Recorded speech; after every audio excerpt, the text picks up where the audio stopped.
here. Touch of Evil. Hello. Can you hear me? Sound check.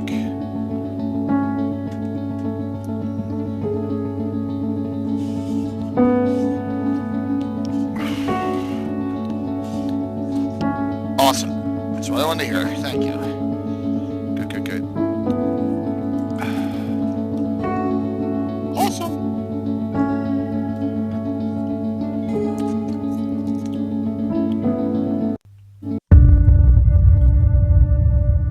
Oh, that's the wrong button. Your repurposed freighter drifts through space. As you stare out at the star-flecked void, another ship comes into Wait, Phantom. is this sci-fi? Hello? I thought we agreed on a World War II campaign. Oh, Chris, we? what's up? that's cool. I can pivot. The smell of smoke curdles in your nostrils. Hold as up, I thought we were prepping for a Back zombie from barely getting any apocalypse sleep campaign. Sunday night and still getting caught up. All right, here's what we're doing. It's the year 3700. Humanity's elite fled to other planets getting long there. ago, taking with them all forms of advanced technology. Earth survivors scrape by with I'm either historic tools as gotta weird phenomena plague run abandoned down nuclear and sites. I- and Witnesses probably report seeing glowing lights and the dead rising from their graves. And amidst the chaos, three strangers will meet in a dim bar. A veteran zombie slayer, a disgraced general out for Something like revenge, that, man. and a space mercenary sent to investigate the power plants. Now describe your characters. How did you do that? I have the right tools for the job. Thank you. I never thought it would be that much of a beatdown, which was awesome. So there was no stress in at all. When I went 17-0, I was like, this is over. But it was cool.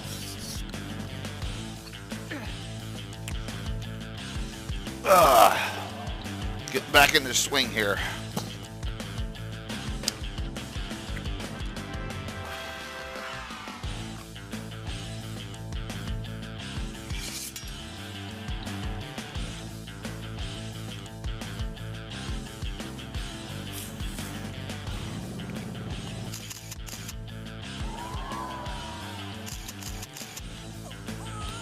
Hey, Dale.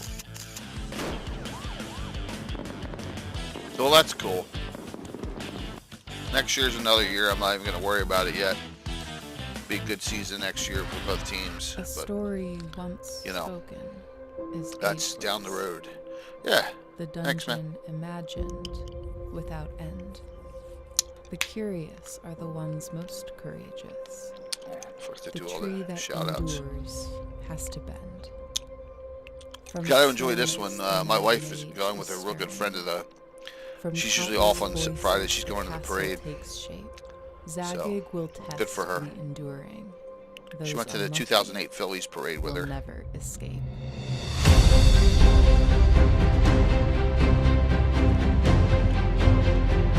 Big cool drama.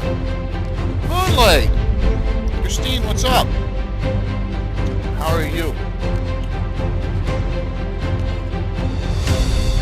I got a shout out there for you. Hopefully that's the correct one.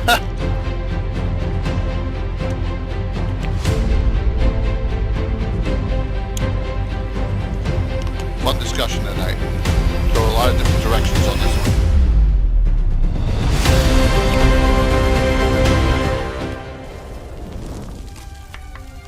Whew.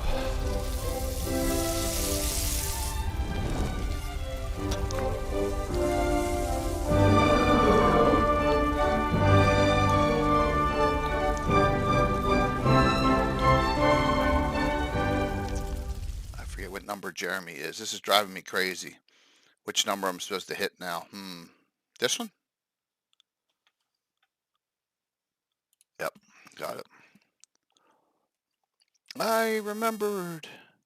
Time we got 6. It's early still. Hi, welcome back Anna. to Gamescape 3D. Hello. Today we're going to do a speed Getting paint. some stuff done here, getting ready to roll. How are you? Oh, good. Yep. Good. I just made a load of popcorn, so yeah. Oh, good. Paint today. It has been I am, primed black. Okay, so I don't know if I've recovered yet because I was up to like 3:30, 4 o'clock in the morning Sunday night, and I just don't think I've recovered from it. Uh-oh. Yeah. And then we have a few smaller components. Let's see here. I have flat boards here. Yeah, we for don't the have any wall. guests today, but we can do this. Oh, yeah, I got a lot of stuff prepped up for this one, I Mhm. think. Me too. Little Yeah, it's itty bitty good. window parts there. Good. Oh, And lost then where I I have a was. hood for the Well, floor up on a the lot, but roof. at least And more this will than be usual. resin So yeah, printed or FDM printed. which is not much depending on. Yeah, Lastly, there we have go. a little ragtag door to put on the front with a filament hinge. All right. In terms of prepping the models, sometimes these little holes where the filament door, the filament's supposed to run through, can get clogged up on your resin doors. Sometimes the resin Yeah, will man. just settle in there when it's washing out and kind of harden.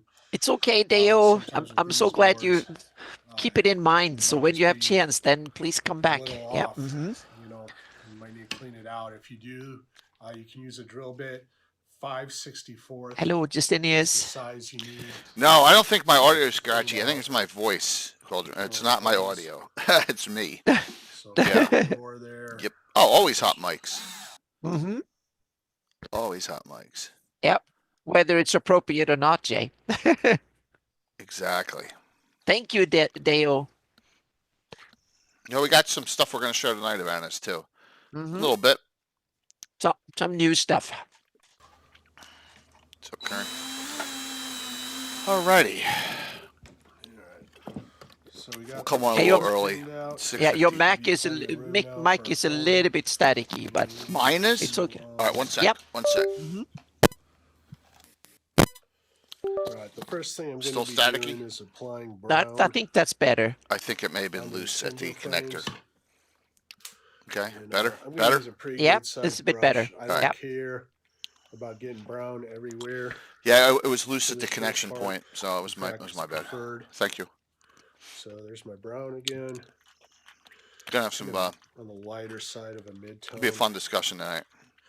Now I don't want to use so much brown that I'm filling in the details, of course. Though I'm still feeling it. And I'm if still, some of the like I black said, primer comes through, that's run all down better. from the You festivities definitely all Sunday don't want night, to late into the morning, celebrating and all. waste your time And then creating an even coat around this.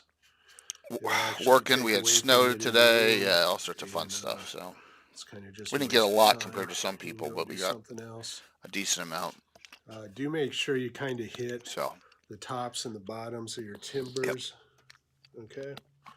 what time we got Don't here? just paint the face of these things, because you're not going to be coming back later. 25 stream streak. Wow. This is kind of the last time they. I hit a wall too. Unless you absolutely have to come back. So, and do a little touch up. Problem is with the fundraiser next weekend, starting on Thursday. I just got to do back one after the other and See, I'm just and kinda one going shots, right, at for it. my Thursday guys. So I got some good terrain up. Special care. I got the whole premise on. I haven't finished writing it for tomorrow yet. That won't be too bad, Keep the but wood color off it'll the only be a single plaster shot. parts, So or to Plutarch apply this wood Rogers. color to plaster parts with any thank you. I'll re-up your grade in reasons. Let some as soon as we get to the main screen. black timber lines come through. Really appreciate it. Kind of dry brush it a little bit as opposed to like a straight paint job. Thank you. And I Really like to do it appreciate the both raid. ways. Sometimes I might Tim, I'll get you saturate it a afterwards. little bit, and sometimes I might just kind of hit the top.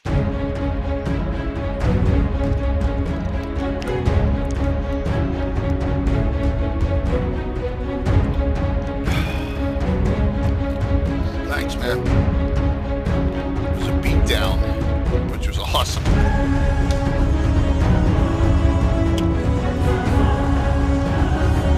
$34 to nothing with 30 seconds left to go in the third quarter. It was awesome.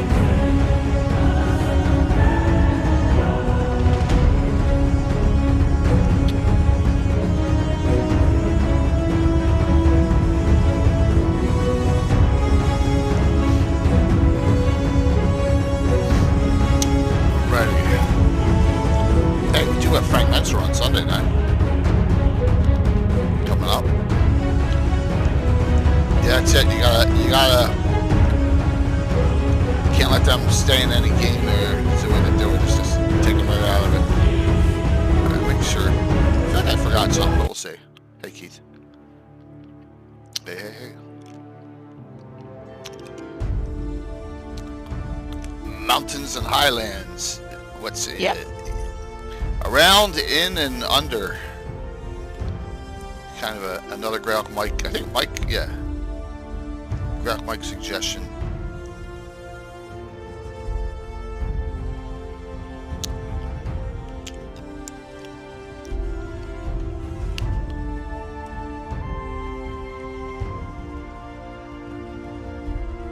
Hello, Chuck.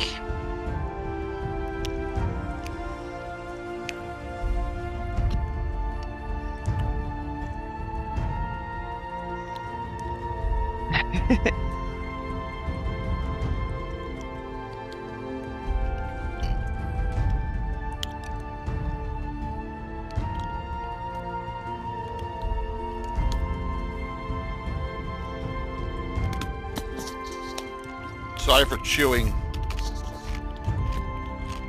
I've been doing it for like since we started. I cannot. I don't want to sound gross, but I can only suck on balloons for so long, especially cherry one, before I gotta chomp on it. Oh.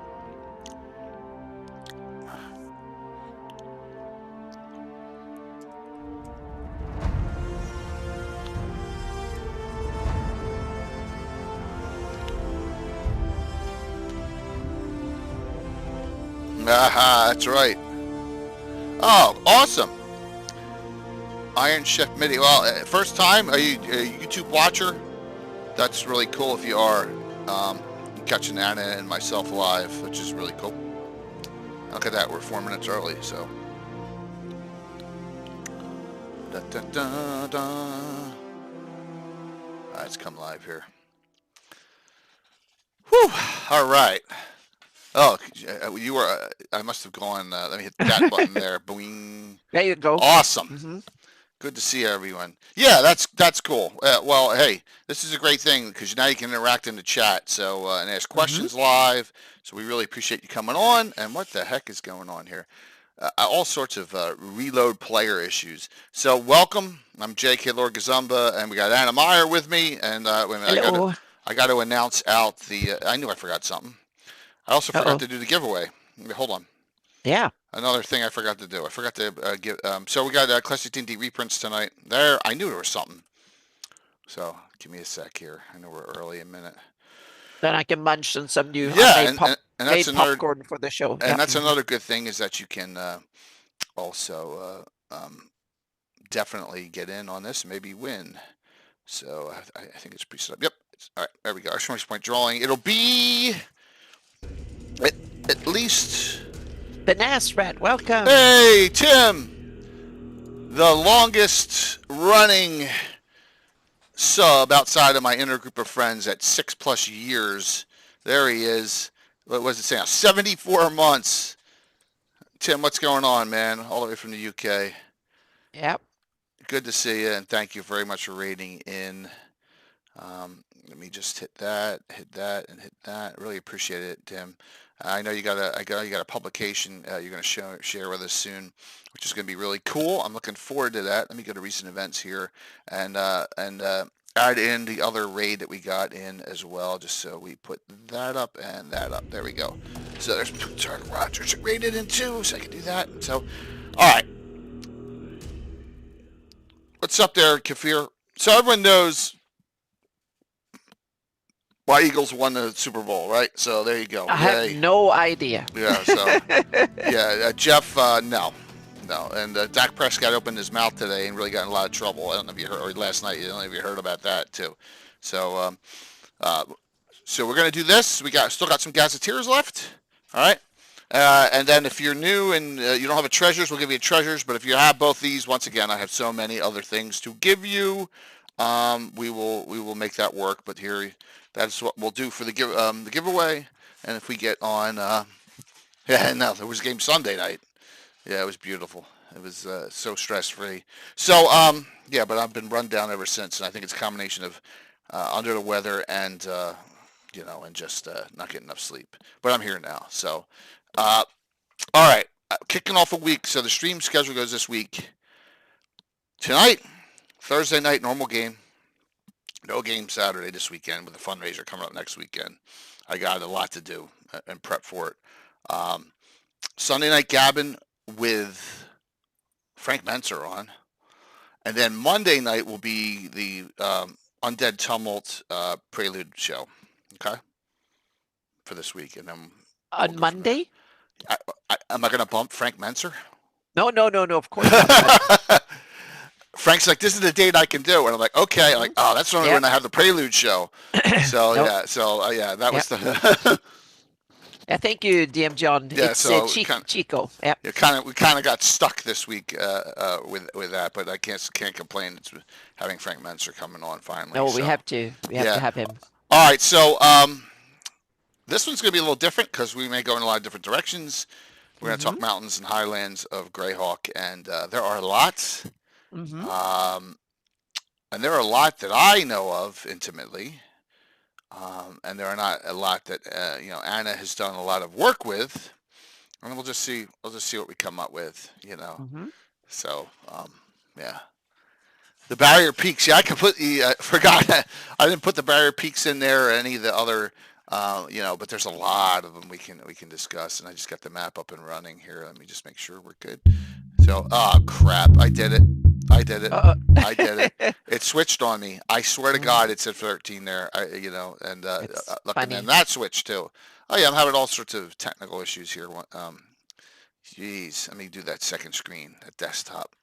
Yeah, that is so annoying. Norker now. always. It does it all the time now. So there we go.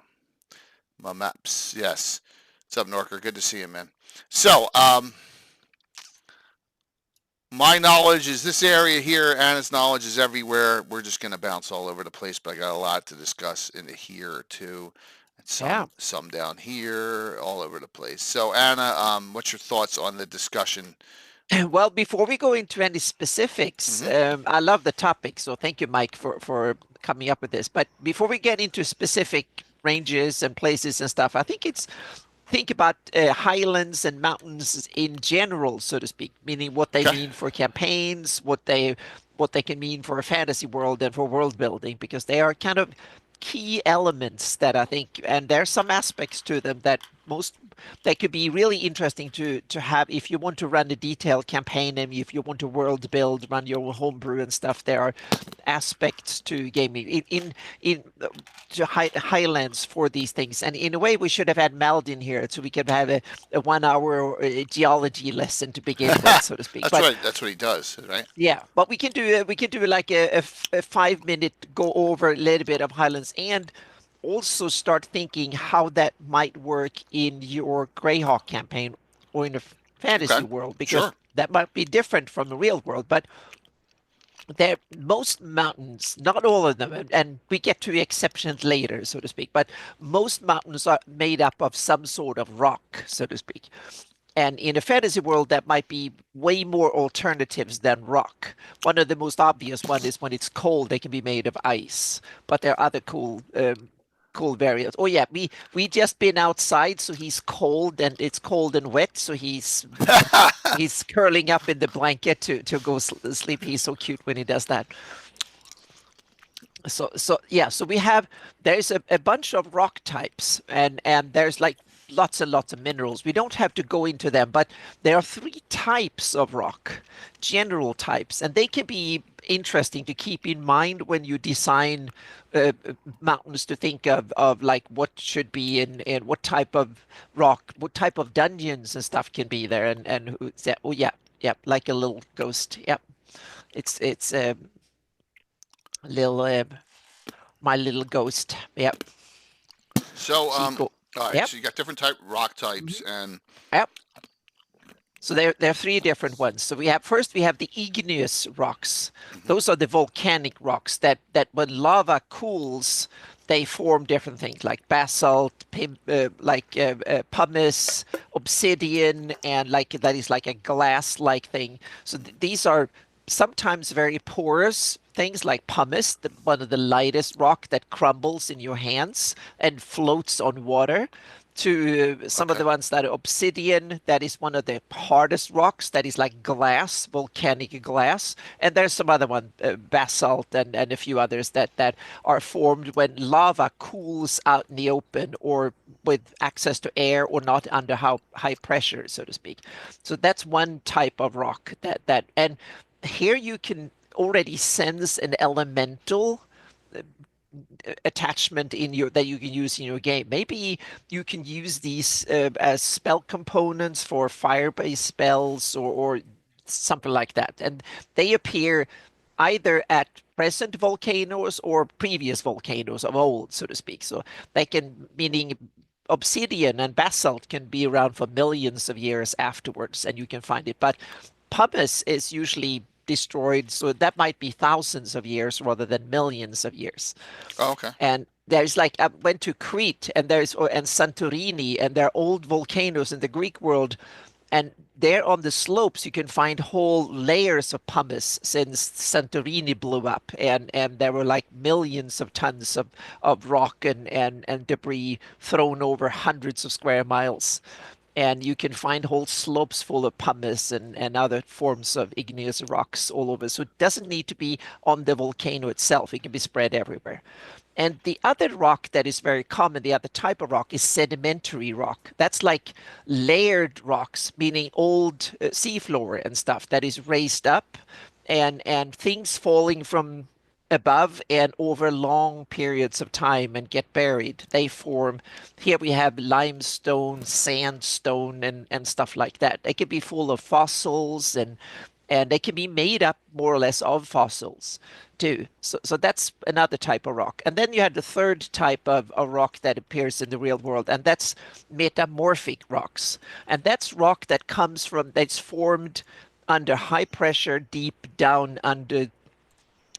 into the Earth's crust, so to speak. And that's like granite and a bunch of these gneiss and various other minerals that are really, really hard. And they're usually made up of tiny little particles of various forms that are bonded together under really high pressure.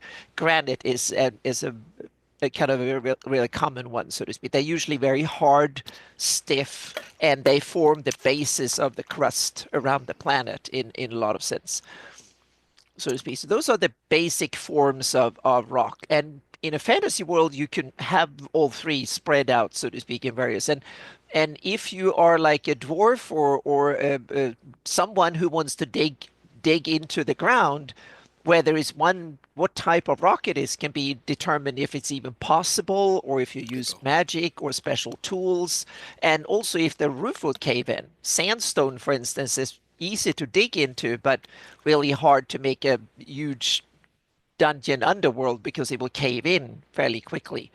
And granite is really hard to dig into, almost impossible with normal means, practically You got without the magic or power explosions. Yeah. tools and explosions and stuff. But on the other hand, you can form enormous caverns inside it because it carries enormous amount of weight. You can have really big caverns that you can imagine really huge open spaces inside a rock that is made of something that is metamorphic like granite or something similar. So that was the first Interesting. kind of premise of what it is. And sometimes that is written into modules and stuff, but it can often be because if you're like imprisoned in a cell, what type of rock the cell walls are made of can determine how quickly you can get out and what kind of tools or magic you need to do so. That's one little practical example of it. So yeah. Or it could take you 18 years, like in Hmm. Shawshank Redemption. Exactly. Yep. And I think Just kidding. a lot of the people who make prison and cells, they probably think about that. So that at least they line the wall with something that is hard and difficult Yeah. to get out of, so to speak. So yeah. So I never even thought about like what each type of hills or mountains are at all. Yeah. Just and which is an interesting way to concept to go Yeah. And about.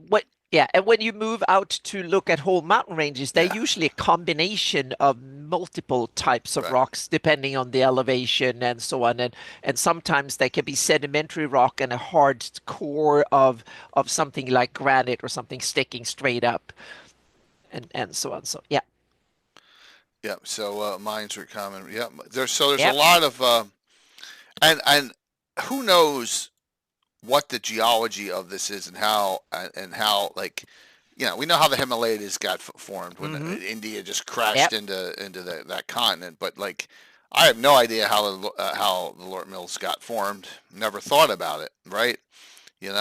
Or the Cairn Hills, which are very old. So it's a cool exercise to go through, yep, just to see. Um, so with that, why don't we pick an area mm-hmm, and go over some highlights in each, and talk about maybe talk about the geology, talk about mm-hmm, let's start. If an area that I didn't even prep it all for, and I'm thinking about why didn't I do that, and that's the Yatils. mm-hmm, This whole area up here, which is very unique when you look at it, it almost looks like a crater, from a meteor, or comet, or asteroid yep, or something, mm-hmm, almost yep. right there. So give us And your that's interesting because if you zoom out a little bit, you zoom out even more so you can see the whole map basically. You can see that you have this north to south streak going through the Yatils and the barrier peaks and then yep, the yep, all the way through the crystal mist and then hell furnaces and down. There you get in the real world mountains are made at fault lines or where you have plates that are interacting, so to speak. And that's up to you if you want the GREYHAWK to have your version of GREYHAWK to have normal plate tectonics, or you want to use some other cool. I'm working on fantasy plate tectonics that a right, little bit different and real. I'm going to write some write-ups and stuff, but you can sense that there's something going on along that, like the Andes or the Rockies or the Alps or the Himalayas. right, There's some sort of activity along that. So they are basically one big range. But then you have that they are departing, so you get like yeah, a split, and then you get yeah, the and that is quite common because plates in the real world, they actually have three-way intersections usually. Either you have two plates like this or you have three, never four in one spot. So there's always like there's like T intersections around the world, so to speak. And or so they could this be could hitting be, each yeah, other head on, or they could be going by each other too. exactly, or they can separate Yeah, like that, open up. yeah, And so here we might have a T say and that more active, but also then we have a deep kind of cavern in there, and that might be that originally might be an opening, and there's some sort of twist between the two. But also, we can also think of one of the reasons that there was a buildup of a lake in the first place might also be that might be an ice age. So north of it, you might have had a wall of ice that, so you might have pushed, had yeah, you might have had a lake that was way higher to begin with that started emptying out through the Yatils and the right, Ulsberg south, and that might be the beginnings of the Atonsamai during an ice age, and they were cutting through the mountains for thousands or maybe even millions of years. And then when the climate thawed, we have the lake today that is still cutting through the mountains. okay, Or the mountains rose around it too. That's another possibility. lots of interesting options. Yep.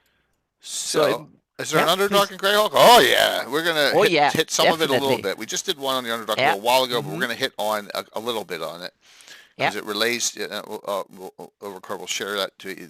This. So when you're talking about Menzo Barons, and it was all original ideas that were based off of D3 Vault of the Drow. So we'll get Yep. to that. All right, so you got the Yatils here, and some things about the Yatils which are interesting. There are a lot of underground passages, Mm-hmm. right? Like here. right? Is that one? No, wait Yeah. a minute. Yeah. No, it's no, a bit north. there's just there's a lot Oh of yeah, mountain passes. yeah, exactly. There's a couple of mountain passes around, and yeah, Oh, it's just so this is it, right? yeah, Here it there is. you have it. The Kund clan, Yeah, they yeah, built it, yeah. and I think one of the reasons is that you have different their civilization. You have the Baklunish in the west and the other one. And also both the climate and the fact that there are a lot of people living east and west that want to trade, and dwarves are good at digging things underground. So it might be a business idea to provide an easy way across mountains. It will be like starting a ferry line between two countries, or across an ocean or something to start. So it might be very profitable logistically to offer that option, so to speak. Wish I had that map, and I don't know where I could find it, but there is a map showing the Sea of Dust with the two lakes, two large Hmm. seas, almost Yeah. like a Yep. Caspian like seas in there. Yep. Yeah. Gary and me, Gary Yeah, did it, and we talked about it. I So probably back have in it the somewhere day. on my computer, and I'll look. Hmm. Yep. Um, yeah. Um, but you have in this area, as far as there's a lot. This area has a lot of dungeon adventures written Hmm. for it. Yep. I know there's one right down in this area here. Hmm. South of Shokanth, along the Scar. What's the original source for the Kund clan? That's a good question, Rick Solis. I guess this. It's probably Living Greyhawk. Yeah, it's Exag Yeah. though goes Hmm. way back, doesn't it? Oh yeah, Exag goes way back. Exag goes Yes. way back. Hmm. But we think that Dunavir and this is from It could. Yeah. is from Living That. Greyhawk. Hmm. Hey, Rob, That's good to see added you. later. Yep. Yeah. And like you And. said, it all gets melded together over time, and we even lose Hmm. track for the most part of where a lot of it comes from. That Thanks, Rob. that's what I'm going to do in my sources project to start figuring out where it comes from. So. Yeah. And zoom out again, because there's one other aspect before we dive into the details Yep. of the Sure. zoom into Perilland and its surroundings, Okay. so to speak. Because when you that's perfect. When you look at the mountains here, you can see that on the eastern side we have the vast Vespi. And then we have Perilland that is basically no forest. And then we have Tusmit and Ekbir. Then you start having forest again at the Yeah. coast, and then way more forest up north.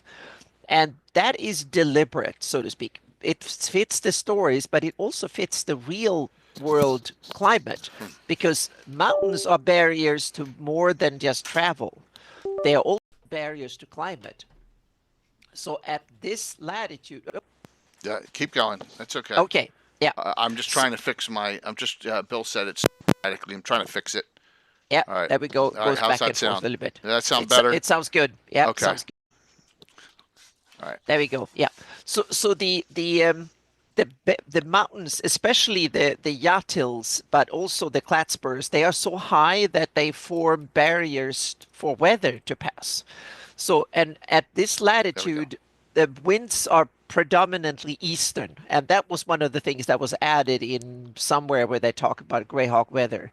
Oh, okay. And it goes in bands on every planet. In some latitudes the wind goes east to west, and then reversed again back and forth. That's part of atmospheric physics and stuff.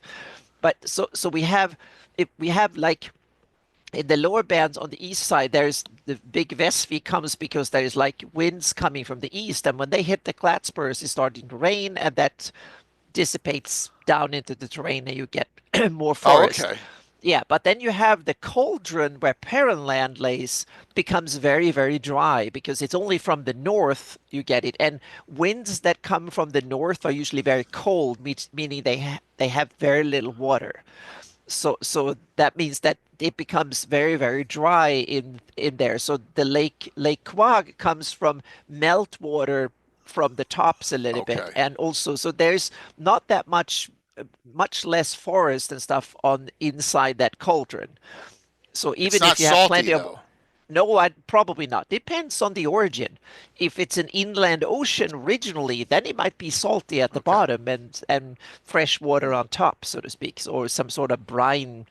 Yeah, that's possible. It depends on the origin. So you can kind of determine if you want to have a salty bottom, if it's brackish, or if it's fresh water. So it could be like the Black Sea, where if you go deeper, then it's in a Mhm. dead zone. Or- Yeah, also like the Caspian, that is brackish or salty, even saltier than the ocean Okay. is, because that's originally part. But if you take the Baikal, for instance, that's freshwater. So it's different. And on the western side of the Yachtils, then you see in the south there's very dry, and then as further you go north, you have a dense forest up in the Udgru up there in the west, and that uh, is the that's the ocean effect, like you have where you have like ocean winds that comes in with a lot of moisture, like Oregon and Ireland So and stuff like that. So yeah. large trees like redwoods here, Yep. or no? Yep. Yeah. Very Okay. likely. Yep. Okay. Very All likely. right. Yep. Hmm. Okay. Getting it. Yep. So all the So that freshwater. was a little bit of so, and we can, there are other forms of things that mountains hinder, so to speak, that we get to. But I wanted, this is a perfect example of that. Meaning Kent is another one that you have like a trap in there where there's a funnel for the bramblewood. There's like a funnel from the east, so a lot of the low-hanging air can move in through the falls gap, or the gap between Thornwood Gap, Right. and that means that you have more, the mountains are lower there, so it's an opening, so that's This why you is can have a lot the of fair. so Yeah, this is like the Constantinople of the and yeah, but on exactly. land Yep, between exactly. It's like but an inland version of yeah, Constantinople. Very, yeah. exactly. Yeah, exactly. So, in this area, if you want some wonderful adventuring, you have two of my favorites of all time. You have Shokanth, and you have the Forgotten Temple Tharistan, both right here. They are right here in the Eagles Horn area, and that is, yeah, some of my top three. Yep. Actually, yeah, adventures there. There's the Tharistan up there, and I if you also depict the Yahtils as one of the tallest mountains in the Flannies. Yep. Yeah, I always thought that too. I thought they would be Hmm. like some of the coldest as well. Not Yep. well, the Crystal Mist may be colder for some Yeah, but reason, they're but far yeah, north and tall, so they're probably bitterly cold up there. yeah. So and then a lot. I mean, this area has been highly developed over the Living Greyhawk era. So you get a Hmm. lot of places that are, um, but here is one that we've talked about a couple times in Krishan, which is the an Elven Yep. realm, right? It's one of the Yeah.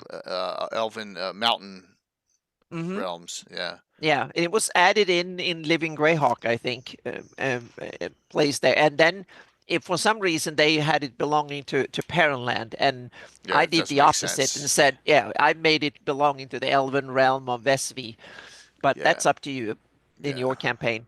absolutely. And yeah, so it does go down into a lot of highlands here on both Hmm. sides of Land as well.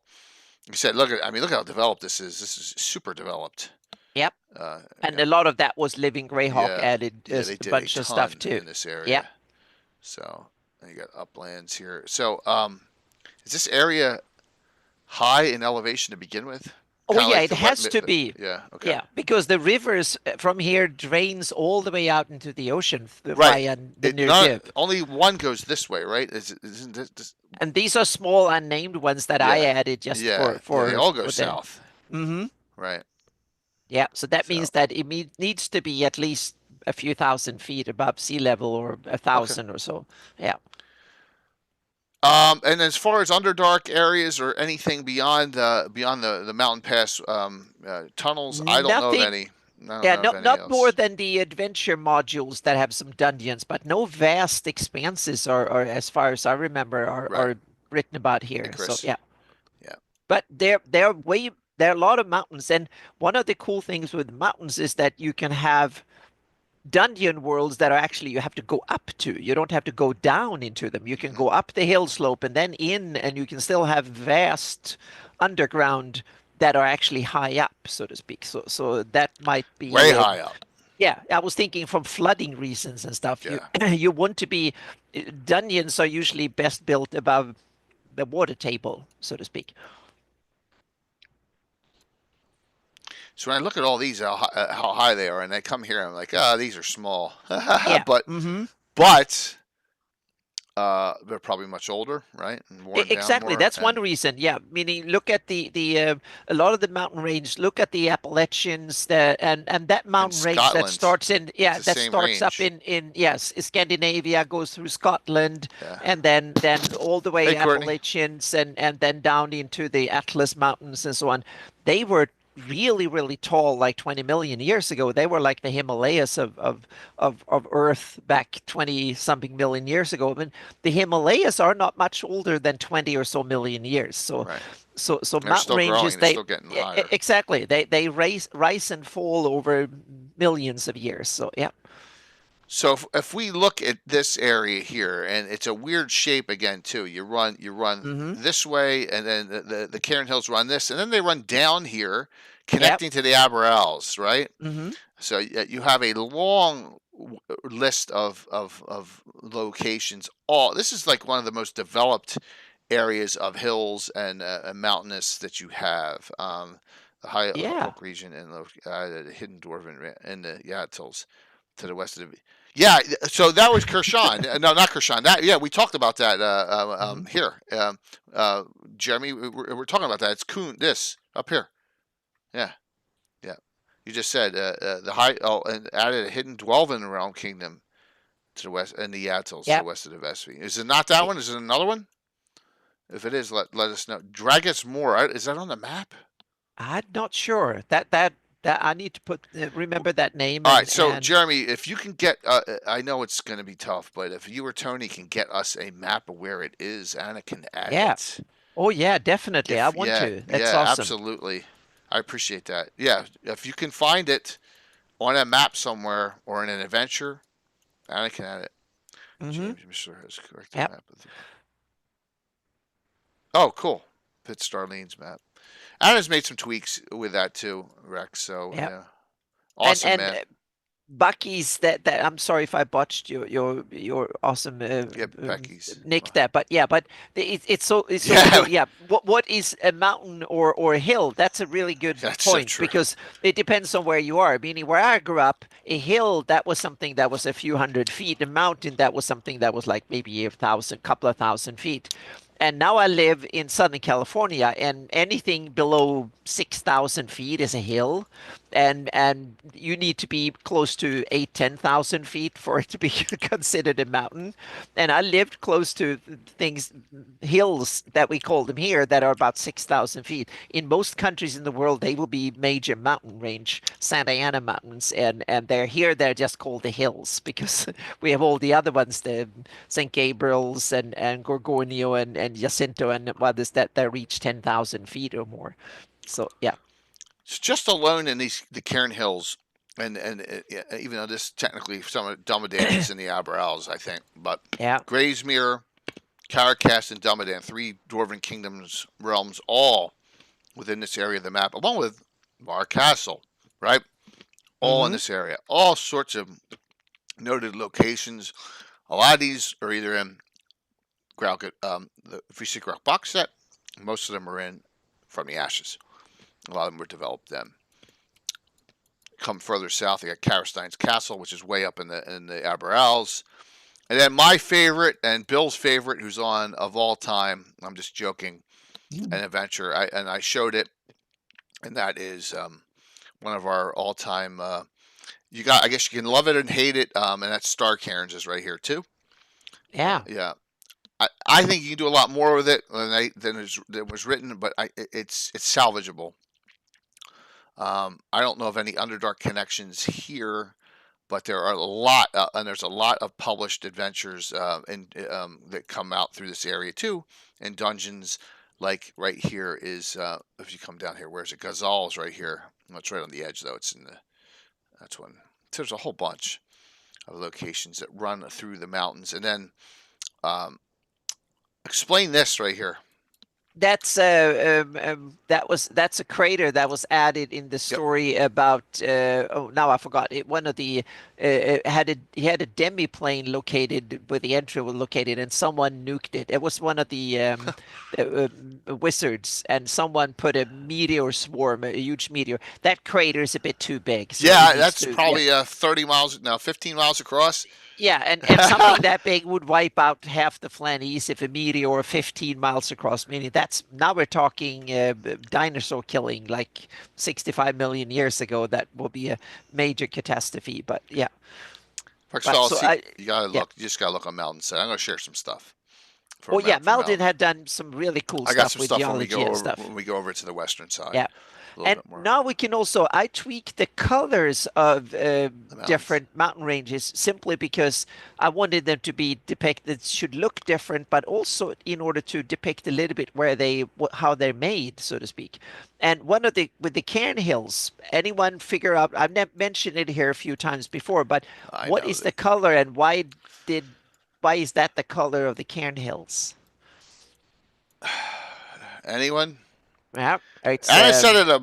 Hey, Oblivion. Anna I've said it a said lot of times. three or four times, but yeah. So Yeah. but newbies might not realizing that it's Orange it, oxidized. That's well, Excel's, yeah, yes, but it's yeah, a lot of yeah. You're getting sandstone, yeah, close. Yeah, you're getting a lot of close. sandstone. It's a lot of sedimentary rock, yep, Yeah. and maybe some limestone sandstone combination and stuff.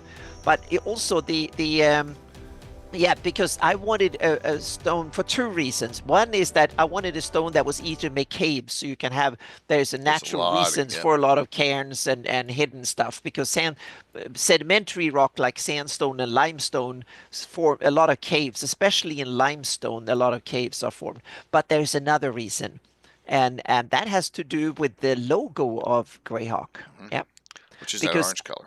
exactly. I took the orange color. These rocks are made.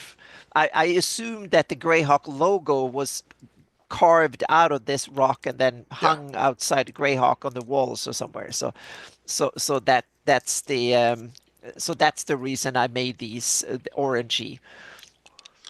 And it's kind of funny because I never thought that rock existed in the real world, and then I moved here to to Southern California. And lo and behold, here is it. Here it is. Here is a rock that has very similar color. If you see it in the right light, this looks orange and red and has almost identical color to the Greyhawk logo, which is so awesome. So I found this just 100 yards up the hills here from my house, and there's plenty of these. And you could technically carve. I was thinking getting one of these little things and actually carve out the Greyhawk logo out of this rock. That will be so cool. That will be a project that I can do. So there are actually rocks that have very similar color to this. So yeah, in the Excellent. real world. So I knew I'd live in the right spot when they have rocks that have Greyhawk color outside the door. So yeah. Okay. So, This is I, a hard sandstone, some form of sandstone that is really hard packed. There are different types. The rocks oh, here are sedimentary with huge boulders of granite inside. And someone told me, I think, and Meldon has to correct me afterwards, but someone told me that knows a little bit more about, at least says knows more about geology, that the reason for this is the sedimentary rock is simply its old sea base, so to speak, from that has been lifted up through the interaction of the tectonic plates. But there's also bedrock in this, and when there's so many earthquakes, what happens is that the bedrock get crushed into big boulders, and these boulders get they nod at each other and then they become rounded like they will be in water because they are being shaped, polished into being big, round, not completely spherical, but they're fairly smooth, so to speak. And that is because they are being ground up against softer rock like this. yes. Yeah, I believe so, Excelis. Yeah. Yeah. Hmm. Absolutely. I think I'm just onto something there. Yep.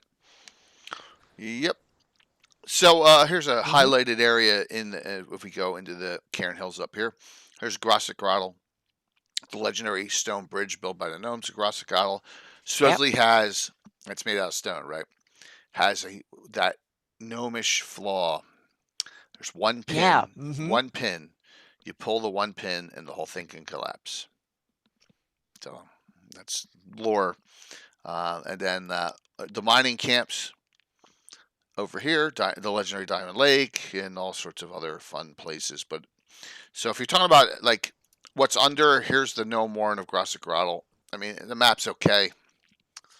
Probably could do better, but if you want, if you're big on gnomes, it's a good place to.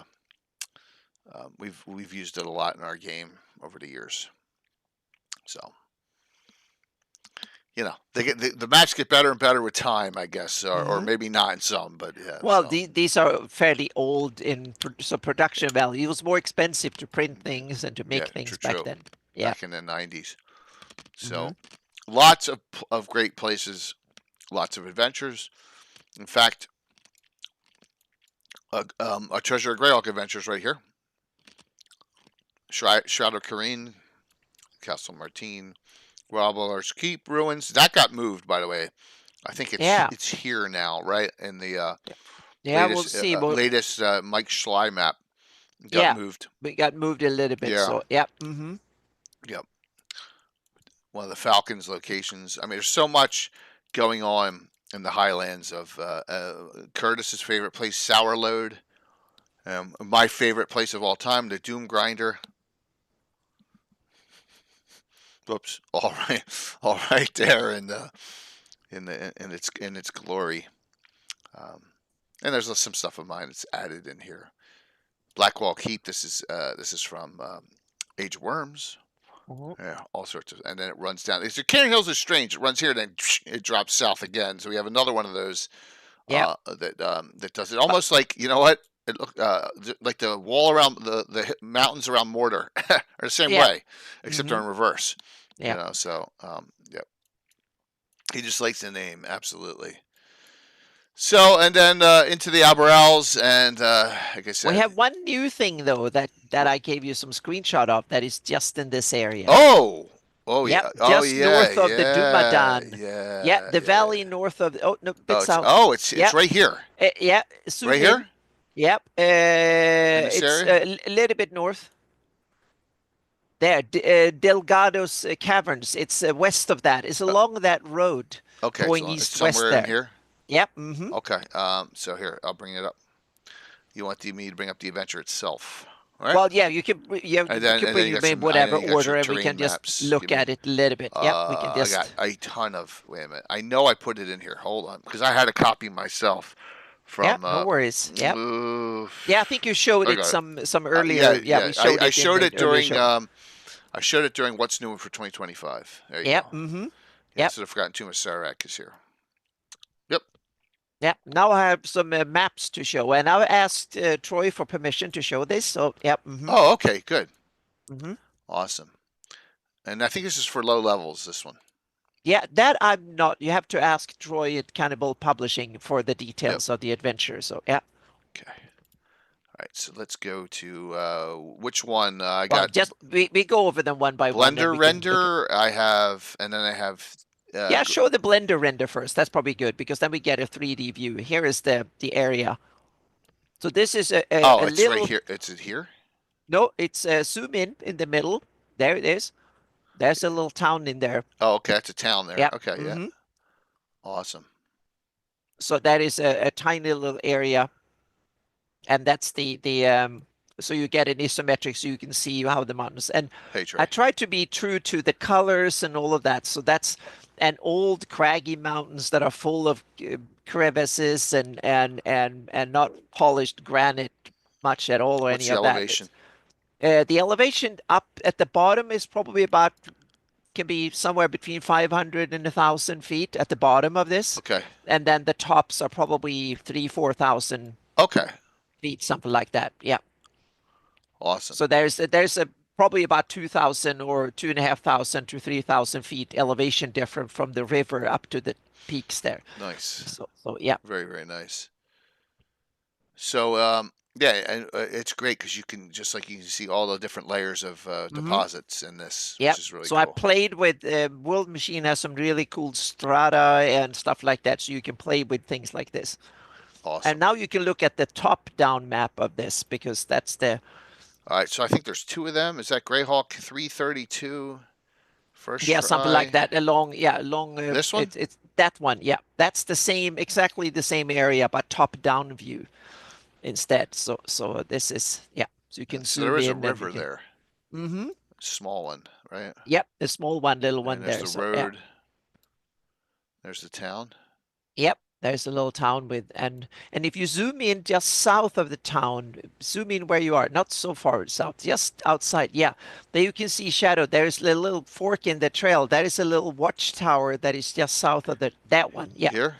Yeah, and that watchtower, I put it there so they can see intruders come in, and you can see they cut the forest. So they have line of sight from Right. the walls down to the watchtower, and also from the watchtower westwards towards the mountains. Okay. So they can anyone who Oh, I stands see. up Here. there can see across the whole valley north to south and signal back to the main. This So to is speak. this is in the Cairn Hills, Yep, that's the Can Hills. Yep.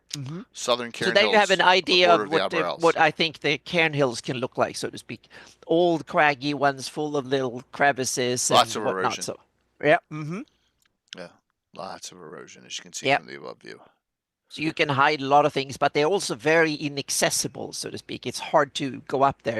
It requires a lot of work Yeah, to get up there and go. So yeah, this area right here. and that is basically that was less than 1 pixel on this map. Oh my gosh, I Yeah. have still Yeah, there's a couple of more image. I have screenshots I two took from, images. yeah, This. a couple of Oh, that's the screenshots. Here you side. can see the same thing from the top of the peaks looking down towards the Oh, I love village. Yeah. that. Oh wow. Yep. So here's the same view, but the colors are not really matched because this is just a pre-render. I hadn't Okay. adjusted the colors of the terrain. So Right. the rocks are more gray here, but it was one of these work in progress screenshots. And the buildings don't have height here, but I thought it was kind of cool to see the same scene from a Yeah, absolutely. different angles. So yep. Very, And very here you cool. can see how difficult it might be to traverse up, so to speak. So if someone wonder why there might be some orcish nests and clans and stuff up in these hills, this makes it understandable because you can live up there. And there you have it from the peak looking, and you have the little Yeah. town at the bottom, and then you have the river, a small river, and then you have the hills on the other side, so to speak. Okay. So yeah.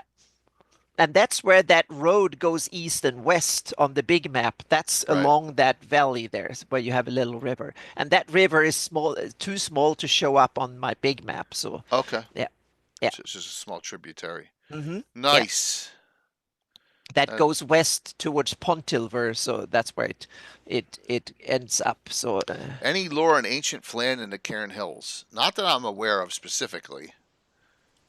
Right? And I don't know of any specific Flan lore in the Cairn Hills. not really. It depends. This is interesting because we have these old cairns and hinted at old stuff that has been hidden around, but we don't know who made the cairns. It could be old Right. Flan. It could be something from These even are all the way down older. here. It can be, yeah. So we Star have Cairns, these. Star Cairns, Exactly. We have these old stuff that is forgotten and so on, but I want to have it as old Flan, so to speak, or so it's the ancestors of the Flan who made them, and then we have things like by the coast we have the Ghost Tower in Inverness that I want to have as an old Flan site back in the day, so to speak. So and we have Zarak and there's a bunch of stuff here that you can make into old Flan, and I like to think that it's a lot of it is old Flan.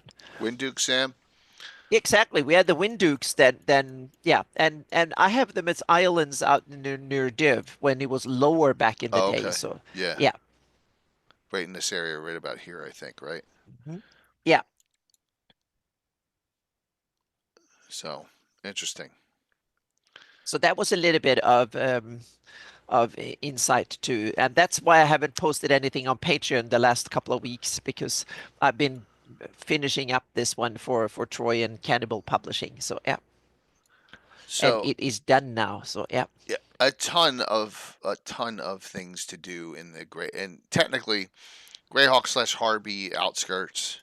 I mean, Yeah. you know, you got the upper area of Greyhawk, but Harby's really much closer than to the Aberrals, but it doesn't, Yeah. you know. So And Rex Fellis, that is a great question. What Aborals? Because they both have a different name Yep. and they're part of the same range. I So think it I gets would have higher. it like, yeah, it's a bit like if you have the Dolomites in northern Italy, you have like a core part of the mountain range that is a much harder rock and the rest is eroded. So we can maybe, what if back in the day these were sedimentary rock that were part of an ocean or something that was then lifted up? What if there were an island or something that was like an ancient volcano that is like 50 million years old? So you have like a core of basalt or some rock like that.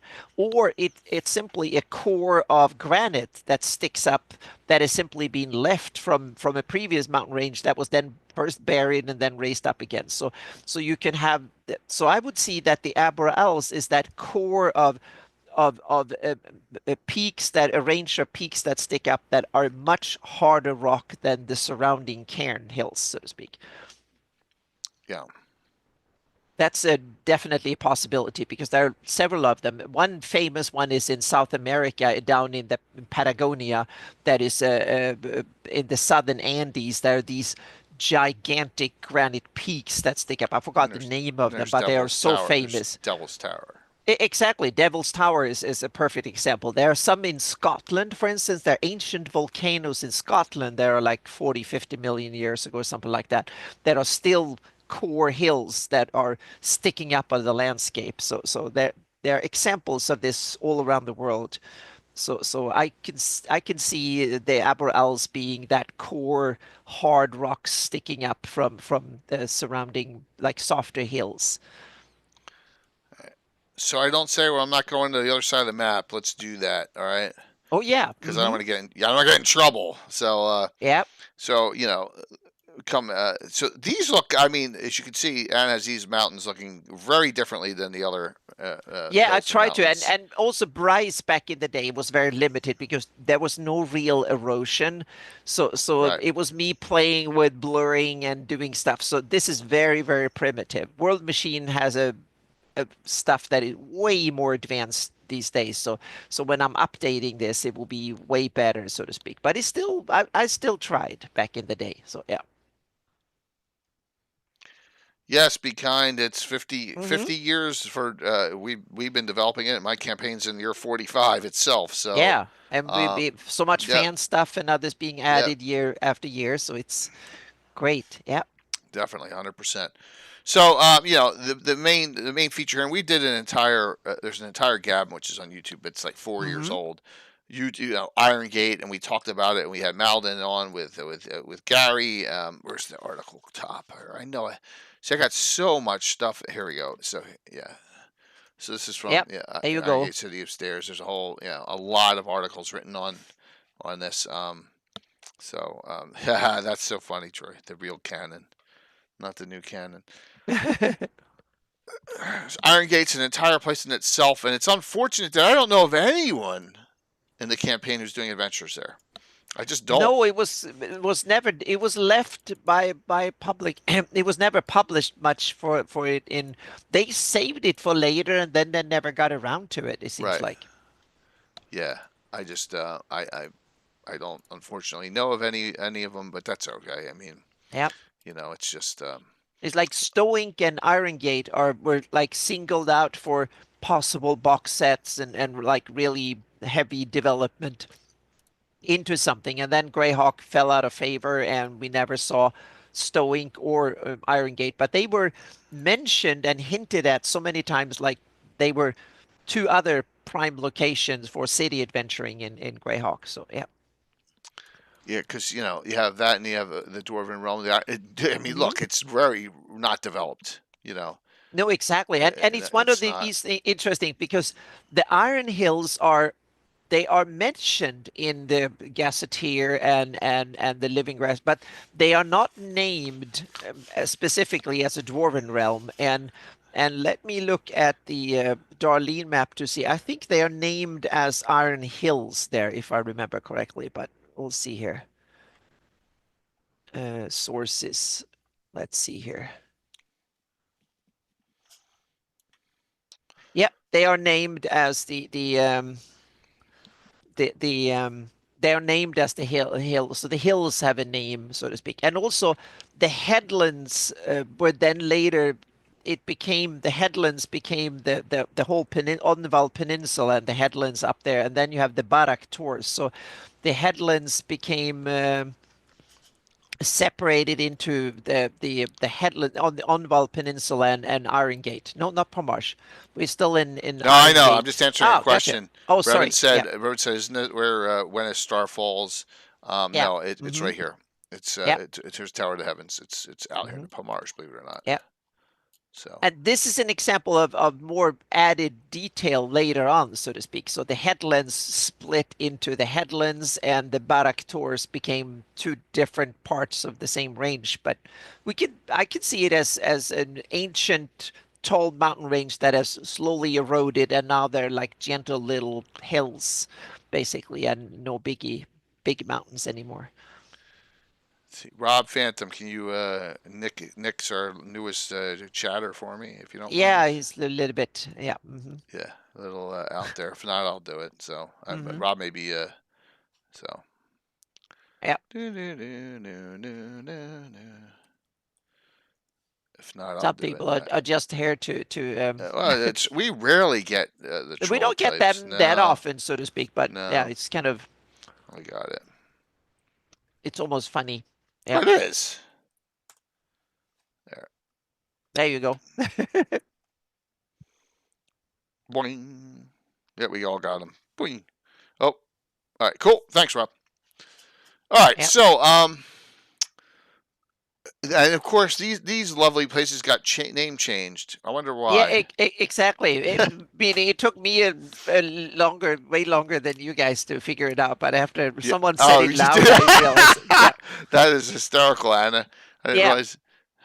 When we discussed it, you guys started. Oh, we know why, and it was like I had to think about it, and then someone. Oh, yes, then I got it. What do they call it now? Anyone know? Hang on a second. I need to go to that map. I have. It'll always be glory hole for us. Yep. They are calling it. Hang on a second here. There we go. So they are called. Hang on a second. That was the wrong one. There we go. Hestmark Peaks. Hestmark Peaks. Yep. Okay. All right. Oh, that's so funny. Yep. Yeah, the range of hills on the east of the southeast are the Hestmark Highlands, so I guess it makes sense. Yeah. So an area where there's a lot going on the eastern side of the map, hill-wise and mountain-wise. Yeah. Though not in the breakers themselves. Most of it's on the outskirts, right? You got Spine Castle, right? I don't know of much adventuring within the Rakers. No. Is that me just not knowing my right side of the map? Just there's not that much going on in the Rakers. And another thing, but I made the Rakers fairly wide because there was so much space, green space on the Darlene map. So instead of having a thin, really tall, I spread them out a bit. Oh, okay. Yeah, so that's another one. And also I realized now that they are some of the roundest mountains, and I realized that the Rakers should probably mean that they are more sharp. And so maybe someone made the name Rakers, but they don't live up to the name. So it might be a funny understatement or something. Okay. So yeah. Okay. But that's on me. So yeah. So I might have to change. Yeah, exactly. Geographical irony. Yeah. So then up top, all the Griff and Korsk mountains for the land of the barbarians up here. Yep.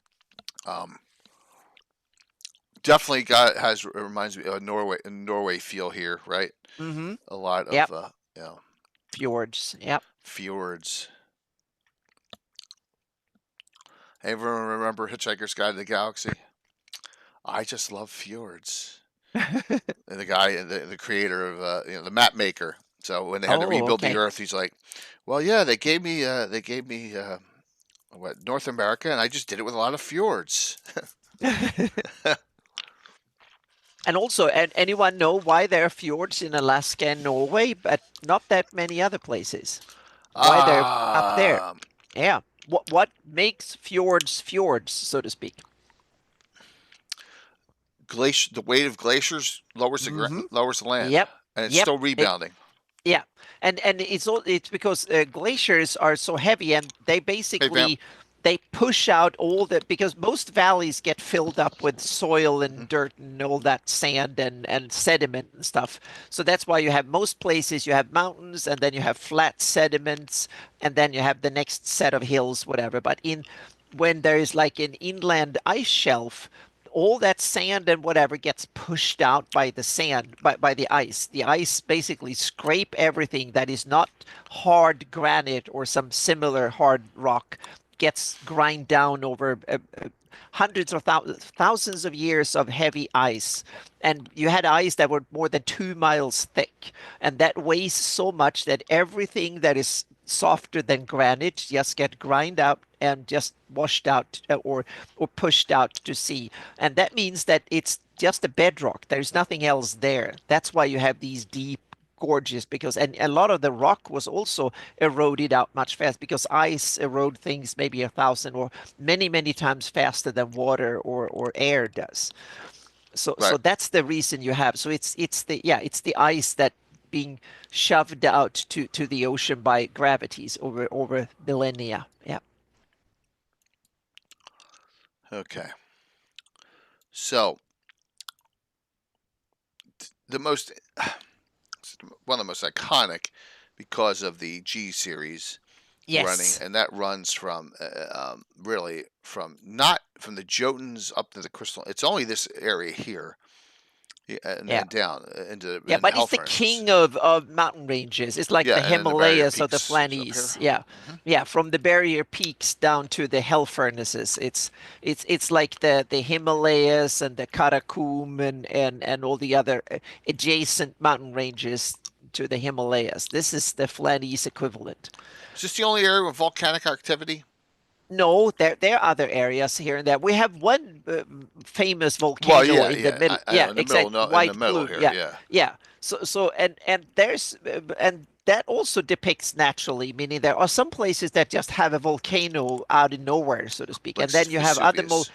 exactly. Well, you have other volcanoes that are part of a fault line, and that's like here in western US you have a Etna. whole series of volcanoes along from like in Oregon, Northern California, Oregon, Washington State and stuff. There is one every like 50 or 100 couple of 100 miles that is one, and they are part of that fault line. But then you have volcanoes like the Canary Islands or Hawaii that are way out hundreds, thousands of miles away from a fault line. They're in the middle of a flat plain, and they're like in Kilimanjaro in Africa is an example of a volcano that is sitting on a flat plain, and then it's up there, so to speak. And these are like plumes of hot lava coming up from deep into the earth and pushes on the crest and then kind of pushes through occasionally and they seem to be persistent over millions and millions of years, and then the earth sometimes moves, and then when you get like a whole string of islands like in the Hawaii that goes all the way up to the Asian. Well, yeah. Yeah, If you yeah. look at a map, there's a ton of them underwater E- already Exactly. So as the plate every goes down. yeah, every Yeah, few million years they erode down, disappears, and then the new one yeah, pops up, and it continues like that. yeah. So It's pretty neat. yeah, so I can see that the and but also the White Plume Mountain as is next door to the Rift Canyon, which means that there's a lot of things going on there. So Right. yeah, Absolutely. yep, Very hot cool. spots. Yep. So, and I want to share it like this. You want to talk about the passage of all passage. There's still a road since we're going to go underneath what's under, and that's in the actual. That's a crystal mist, right? Yeah, it's a crystal Yep. mist, and so there you go. There it is. That is Oh a yeah. long way to go underground. Mm-hmm. Yep. Almost as long as the tunnel from I used to Greyhawk. Yep. Oh, see, I'm now just you're kidding. good at busting stones here, Oh Anna. yeah, I'm busting. Jeez. I'm busting that one. I did it to Eric Mona. Yeah, Rexall, yeah, or like Iceland, it's called Fireland. Yeah, there's several, and we have Yeah, one of the most common one is Isle of Dread is a good example. Oh, is that really a volcano? Oh yeah, there's that's a volcano on that. huge Yeah, volcano. So yeah. that is like a Huge Hawaii or the Canary Islands example, Right. so to speak. So that looks very much like the hotspot island. So yeah. All right, so you got that, and if you all want to know where the Underdark activity is, it's here. So what's under? This is Malden's Yep. cross section. Okay, that doesn't give it justice. No, it's so cool. Yeah. This one does. This next one. There you go. That's going to show everything you need to see as far as where everything is Underdark wise throughout this entire area. It's crazy. This map matches up with Night Below and the D series, all here. Yep. Yeah, Sam, that is awesome. I love it. That's such a cool joke. Yep. Yes. Oh yeah. Yes, it's absolutely. On Meldon's. All right, hang on a second here. Yeah. And I will link it, and I'll go right to it. Yeah. This is so easy to get to. So if you come up here and you just type Malden, I'm gonna go Malden right here. This is all free too. Remember, Malden's GREYHAWK is the oldest of all of this the sites. So we can just click right here on Malden here, and we should be able to. Yeah, melcot.com. Yep. There you can find that and a lot of other cool stuff for GREYHAWK. So you go to melcot.com right here, and then here is the navigation chart. All right, so you can click anywhere on this. It's going to take you to anything you want to see in Malden's site. Yep. It's the oldest site on the internet that has been around since the 90s. There's the City of Iron Gate right here. I just clicked right on it. It's all here. Yeah, Dennis has been on a lot. Geology of the Iron Gate region. There. So he talks. I mean, and he is an academic. He knows way more about the geology than I do. Absolutely. So, And then you got Dreadwood. You got all sorts of things here. Here's the comic with Mike. Yep. Where's the Underdark? It should there be somewhere. There's GREYHAWK's Underdark right here, and then you can just everything's here. Yeah. Look, that's how much the Underdark map from D1 through 3 is done, and so you got it all right here. It's melcot.com. That's it. Yep. Melcot, melkot.com. Yeah, I posted again here. So there you go. I was going to post it one more time. It's up. It's in there. It's in there. Yep. And of course, he wants you to utilize his stuff. So, and these are all here. These maps showing you different depths levels, everything. It gives you a good starting point. Now, this is, I think, Gaetano's old map. He's unfortunately been gone with. And Uncle Fuzz, yes, there is a map from the Loaf and the from the D series up in Steric. Yep.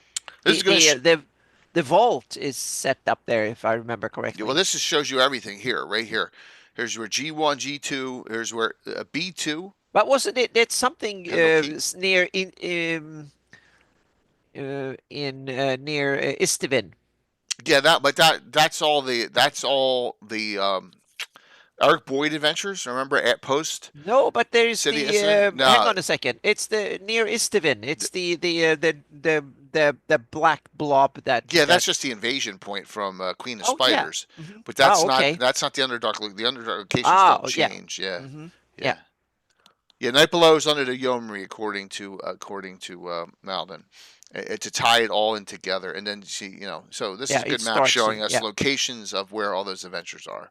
And look here's B2 from where, if it was the Kendall Keep version of B2. Yep, you can find Kendall Keep on my map. It's called Kendall Keep. So just to show you that where everything is in this area here. All right. Yep. Like I said, Dennis has done a lot of work with this stuff. Okay, see, Fuzz, it's not under Steric, believe it or not. No, it's just that's just where the invasion point was. No. They tricked you. See, it's here Steric, but so you got G1 starting here, but you go south from it. So you're going south from that, yeah.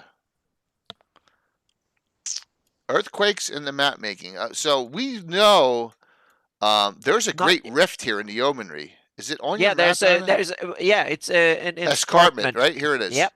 So there's this a couple of them. This is a funny story. This wasn't there pre Living Greyhawk, right? This opened up during Mhm. Living Greyhawk. We Yeah. had the Yomery guy on, which was really that was one of the best Living Greyhawk ones we've ever had, and it just that whole area just ripped open during the Living Greyhawk era. Yeah, Yep. yep. And there's one other escarpment that has been there for longer, and that is in Ull, south of Kester. Kester is on the cusp of that escarpment. Where's that? Southern Ull. Oh, all. Yep. Mm-hmm. There you go. So Oh, there's wow. the Kester escarpment. Yeah. So there are two escarpments described in the lore Okay. of Greyhawk. So yep. There you go. And look, Abby Dalsum's tower right here. Mm-hmm. Yep. Yep. GPS latitude longitude. Yes, I do. Not on this map, but go to my latest, my 1 to 2 million series. They are GIS based. They do have latitude and longitude. So, yep. And you can get them at my Patreon, or yeah. Are they complete maps? Yes, they're not one. They're separate. They're all It's separate. divided up Yeah. into what is it, like 11 or 12 different Right. maps. So I'm working on the legend for them. So there will be more GIS based maps, but that's the first series of them. So they're all available for everyone. So you don't need to be a patron or anything. You can just go there and download them. And there's you can go and there's like you can filter on GIS maps and you get all the posts and you can download them.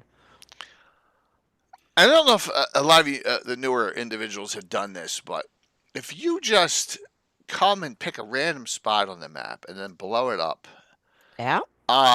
it's not like the original Darlene. Look at all the towns just here, just all they were not here, in the original maps, right? Most of that is Living Greyhawk, is. but It there's some other is. stuff here and there from other adventures. Here we have from the what is it? The vault below the. Hang on a second. It was made Night Below, or what was it called? It was a box set, I think. Yeah, Night Below's right here. Yeah. So that area, and it was not officially set in Greyhawk, but it No, was but Malin described kind to of be. picked where it went. Yeah. So some several of the settlements and names and stuff are from that Excuse me. module too. So yeah. Hello, Curtis. Yep. Keep on commuting. So Malin Yep. kind of picked where it went, and everyone, you all know that Malin has his own location. Yep. About a year ago, we did his 25th anniversary. It was almost a year to the day, as a matter of fact. You want to go back and check a look at the Legends and Lore with that, showing all the Dennis locations. And Was it Dennis, Gavin or was it Legends and Lore? I think it was a Legends and Lore. Okay. Oh, I'm not sure which, but Yeah. But anyway, the heraldry there was Maldin designed it and I made it, so to speak. Yeah. So yeah, so it's 2 diamonds and then you have a scroll and the walls there. So yeah. Excellent. Yep. So you're running along, you have a lot. I mean, you'll just find, like, here's the steading. See, and that's where steading comes off, and you can see it's really close to Sterich. So you're going south. You're not going north with the invasion, even though Isfan's not very close to it. But it is what it is, you know. Isn't this the area here on the other side? Isn't this where Cup and the Talisman. Yes, of Alec Barr's Yeah. place. Yep. Yep. It comes the Sultan of Arir is from that module, and that's another one that is not originally from Greyhawk, but it's such a good fit that I put it in there. And others, I didn't come up with the idea of putting it there. So others had come up with the idea, and I went with it and added the places and names from that module into that valley on that side there. So yeah. Right, because technically this is the dry steppe, so it's not Sea of Dust. So people do live in the dry steppe still. Yep. So. Oh yeah, the Gourd books. The Gourd comes north from Kester and stuff and goes south, and there's all sorts of adventures with the Paynim tribes and stuff like that. So yeah. Yeah, and it doesn't matter, Dragger. They don't need to know which way they're going underground. Why does it matter? You know, that's good. They don't. It doesn't. Yeah, once you're underground, in the Underdark, it doesn't matter. It matter if you want to come out at a specific Well, location, but you don't yeah. come out. Remember, you can't Ah, teleport. It's a long that's true. haul, man. Yeah. Oh, that was above ground. All right, cool. All right, Yep. so if we come up here and then run up to you get the Veil of the Mage up here, and then you got the Expedition to Barrier Peaks coming up, right? Yep.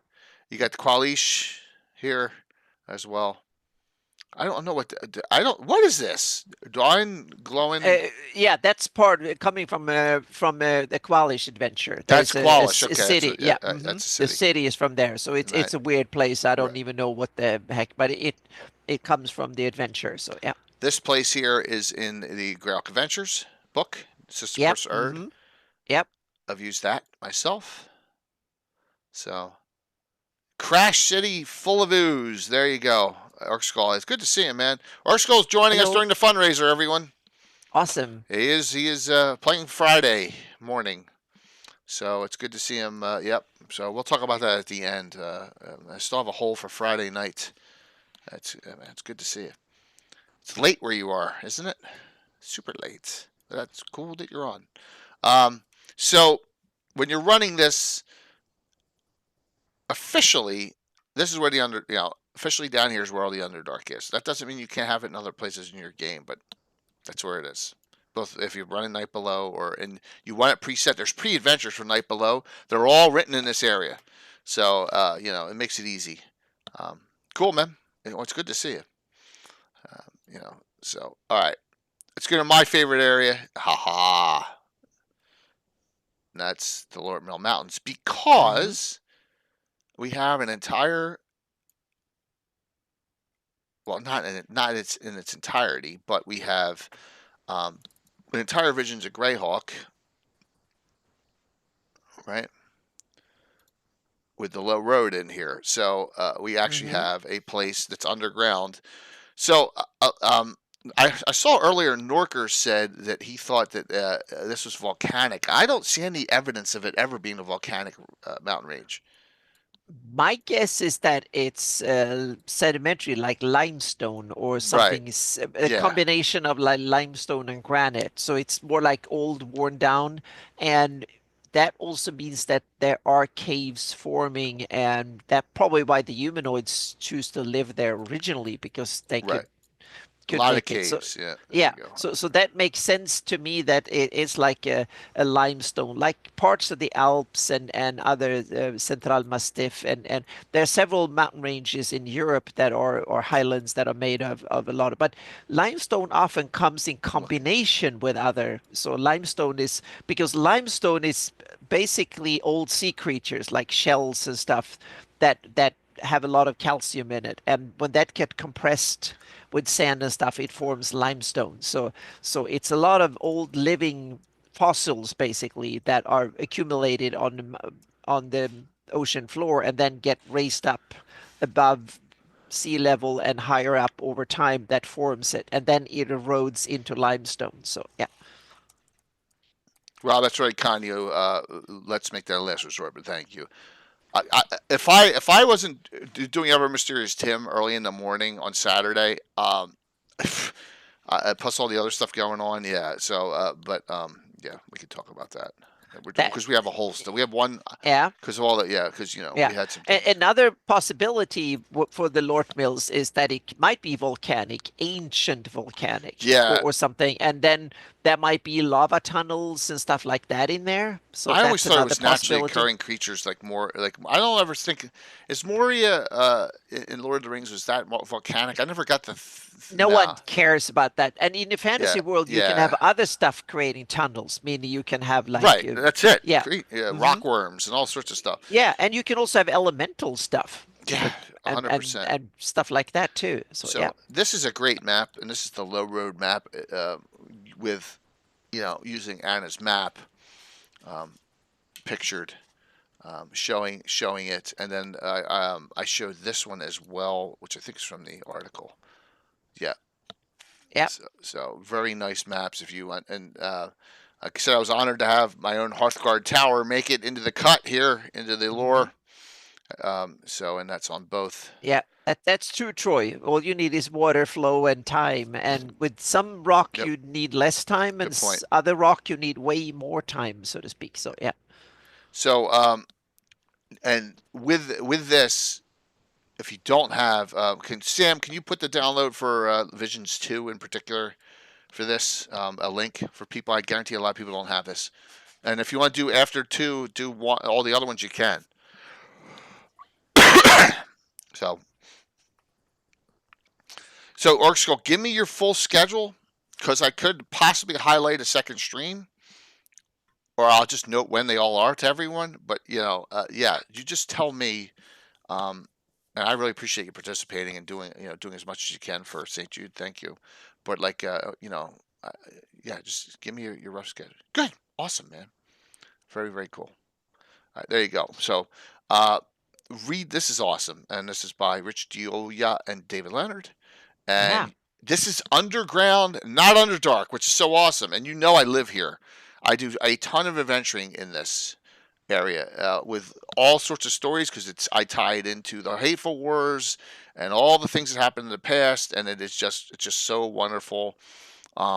It's lore that came from a couple lines of mentioning, and it gets developed, and that's what our community does. And I've fallen in love with it. And since it's close to Altamira, and we've been doing adventuring out here with all the, I have the Mountain Dwarf, Hill Dwarf, enmity going on in my game, right? The Hill Dwarves are of the Principality, the Mountain Dwarves are the Lawrence Mills. They don't like each other, and it just fits into the whole story.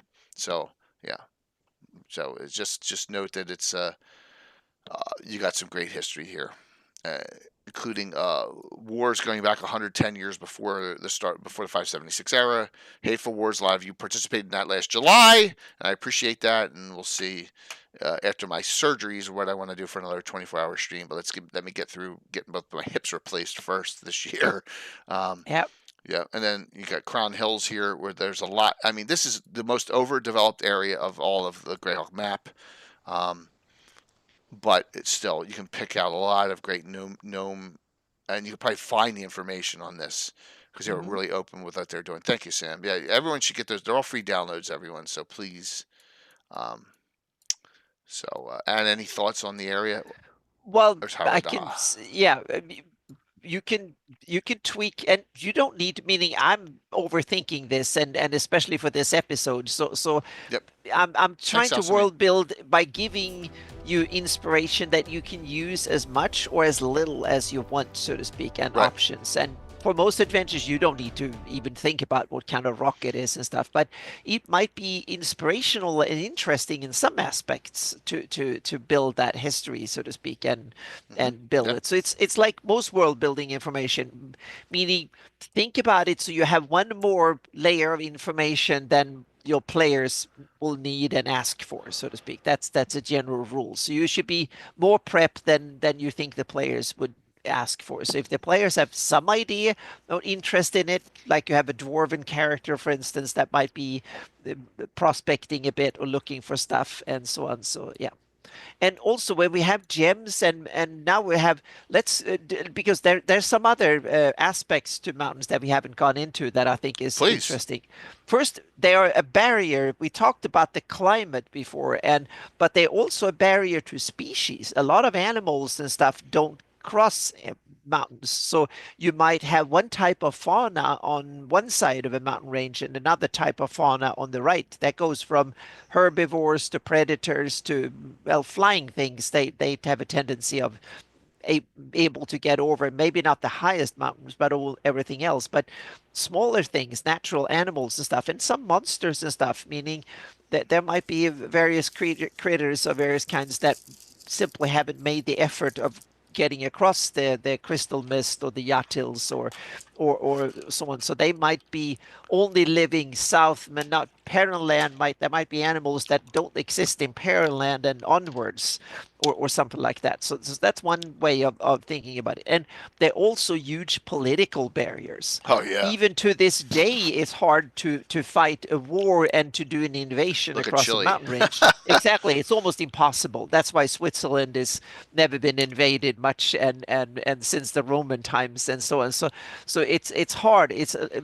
They are a natural barrier both to trade, but also so they're a barrier for good and bad. Bad in the sense that they isolate you from riches and culture and contacts onto the outer world, so to speak. But they also good because it protects you from the outer world and all the nasty things that might go on there politically or something. So that's a barrier in that sense too.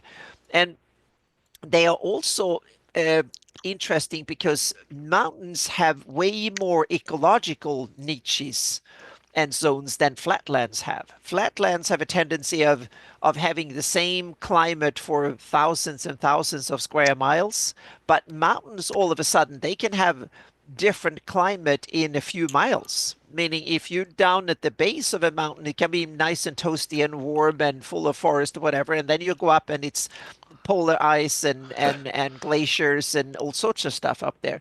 And that's the other interesting thing, meaning you can have things like white dragons, yetis, and all sorts of stuff up there. And a few thousand feet down, the palm trees and coconuts and wonderful, nice, cozy. So mountains are a natural, rich wilderness that you can have at your doorstep. They don't need to be far away. So you can travel a few miles vertically and you can be in a different world, literally and figuratively, so to speak, with different critters, different climate, different challenges and stuff that flatland you might have to travel 2,000 miles to get to that climate. It's like here in Southern California, there we have like 8 different climate zones here because most of them simply because we have so much vertical real estate here. So if you go up at the top of the mountains, it's the same climate that you will find in northern Scandinavia or Alaska or somewhere. It's basically Arctic up there and a large part of the year. So you have tundra climate up at the top of the peaks. And then you go down 10 miles and you have Mediterranean or desert climate. And so mountains give a lot of those possibilities. So if you have interesting monsters and critters that you want to introduce, mountains gives you a lot of reasonable, interesting opportunities to do so. And they're also good for a lot of creatures to have layers in. They can dig in, they can be hard to reach, or if a dragon wants to nest somewhere, it makes a lot of sense to do that up on the mountain where it's really hard for those pesky adventurers to go there and steal its eggs or kill it while it's sleeping and stuff. So yeah. Microclimates. Yeah. Yeah, so those are aspects of Highlands that are important to consider for your world building and your adventures and stuff. So here's like I always say some of this stuff was developed by us. And I'll say all was not a Mongolian high plain in the original map, right? It was between two Yeah. mountain ranges, right? And then it Yeah, became that. Yeah, and also I had to look at what the direction the rivers flow, so Right. to speak. So if Okay. rivers flow 2,000 miles in one direction, they have to at least reasonably start out way higher so they flow downhill. Right. And that also guides a lot of the stuff. And we talked many times over the weird thing that, now I'm frozen here for a bit. We'll see. There we go. Yeah. Okay. So I've talked several times of the issue that there's only one river that flows north, and then all of the other ones flow south. So it's kind This of but, one actually looks like it flows north in here. oh yeah, because that's one I added. It's Yeah, not, yeah. Okay, yeah. it's just tribute. Oh, I yeah. mean of the named rivers. So it's the Yeah, this isn't me. Tuflik is the only one that flows Okay, north, yeah. and it flows more west Here it than is. north. Here but it is. yeah, Yep. yeah. Mm-hmm. Yep. Tuflik flows at least partially north. So yeah. Yep. Here it is, and it's running through Mm-hmm. here, and it goes okay. But it looks like it starts in all. That's one of the tributaries. Okay. Yeah. Otherwise, it starts in the southern Yacht Hills in Kent. Oh, That's wow. where it has Okay. the main sources and then flows. Yeah, which makes perfect sense. And yes, Shattered Saint. Yes, that's another good one. That they are because they are wilderness next door, meaning you can have a safe haven in a town or a city, and then you can just go 5 miles up in the Go try hills, and and you fight can have something. all sorts of cool stuff. So yeah. And they are also wilderness because they are hard to get to. So not only dragons, but almost anything. If you want to escape and have a safe haven away from civilization, to run for the hills is a good expression to follow, so to speak. It's so there's a reason for it because the hills are hard to cross, but they're also hard to govern or rule over. So that's where you find a lot of the opposition and rebels and hidden cults and all sorts of stuff can be This is hiding it. in mountains and hills for a lot of good reasons, so to speak. So I want to share this. So here's an example. This is Dungeon 10, Yeah. and this is a picture of the dude with his slide servants. Okay, Yeah. this is Threshold of Evil. Now I placed it way back in an undescribed specific area. It's somewhere in the Lort Mills, but I didn't say where. I didn't want to place it on the map. So, but on a storm-blasted mountain lives an immortal archmage with a foul temper. The townsfolk want you to talk to him and kill him if necessary. So, it's on a mountaintop. Yeah, it's generic. It's not set in. It's a generic adventure, but I placed Yeah. it in Greyhawk, and this dude's badass, and he's got. Mm-hmm. He's Oh, like, I love that illustration. Was yeah, really yeah, cool. yeah. Yep. Look, it's for 5 to 8 characters at levels 14 to 18. And this is Scott Benny wrote it. So, I mean, is there more of a legend who did third party stuff than Scott Benny? Scott Benny created, what's his name? The original Death Knight, Yeah. Kargath. Mm-hmm. Scott Benny created Kargas. Scott Benny's done a ton of things. It's too bad. It's one of the number one persons we did not get to interview before he passed.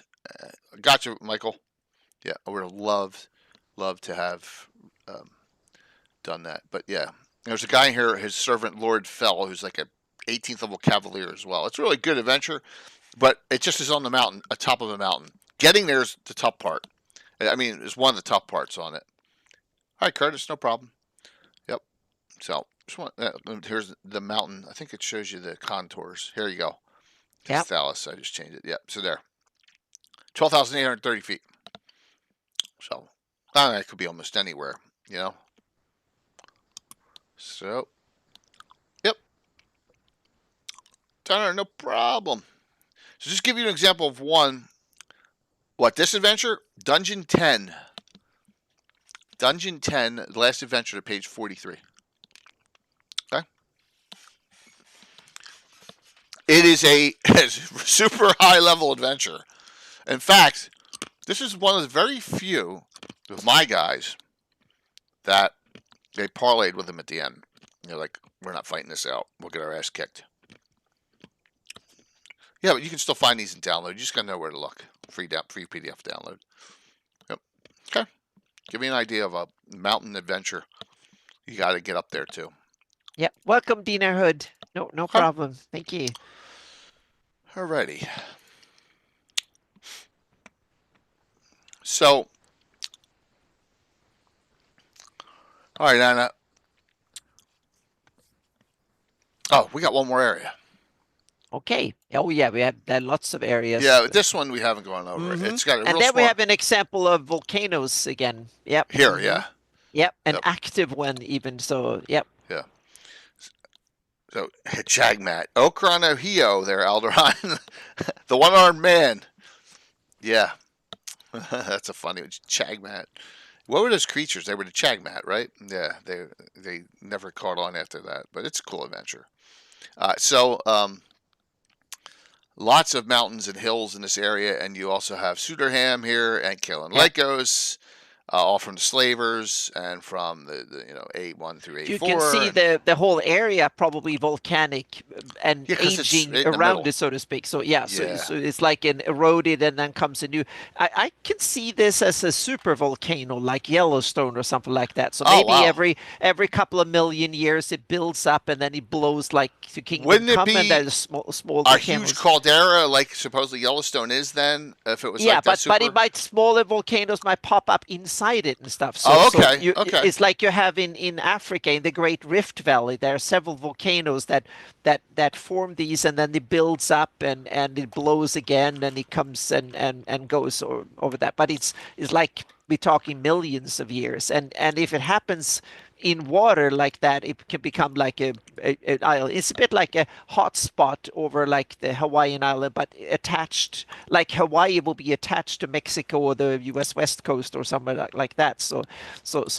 If the hot spot is not out in the middle of the ocean, it's fairly close to shore, you can get something like Pomarsh. I don't know if that exists in the real world, but and then you have things like Iceland, where you have a tectonic plate that goes separates and you get a continuous addition of stuff in the middle, like you have volcanoes and that Oh, yeah. forms in an area because there's basically going apart. That's another Well, possibility. Africa's splitting apart now.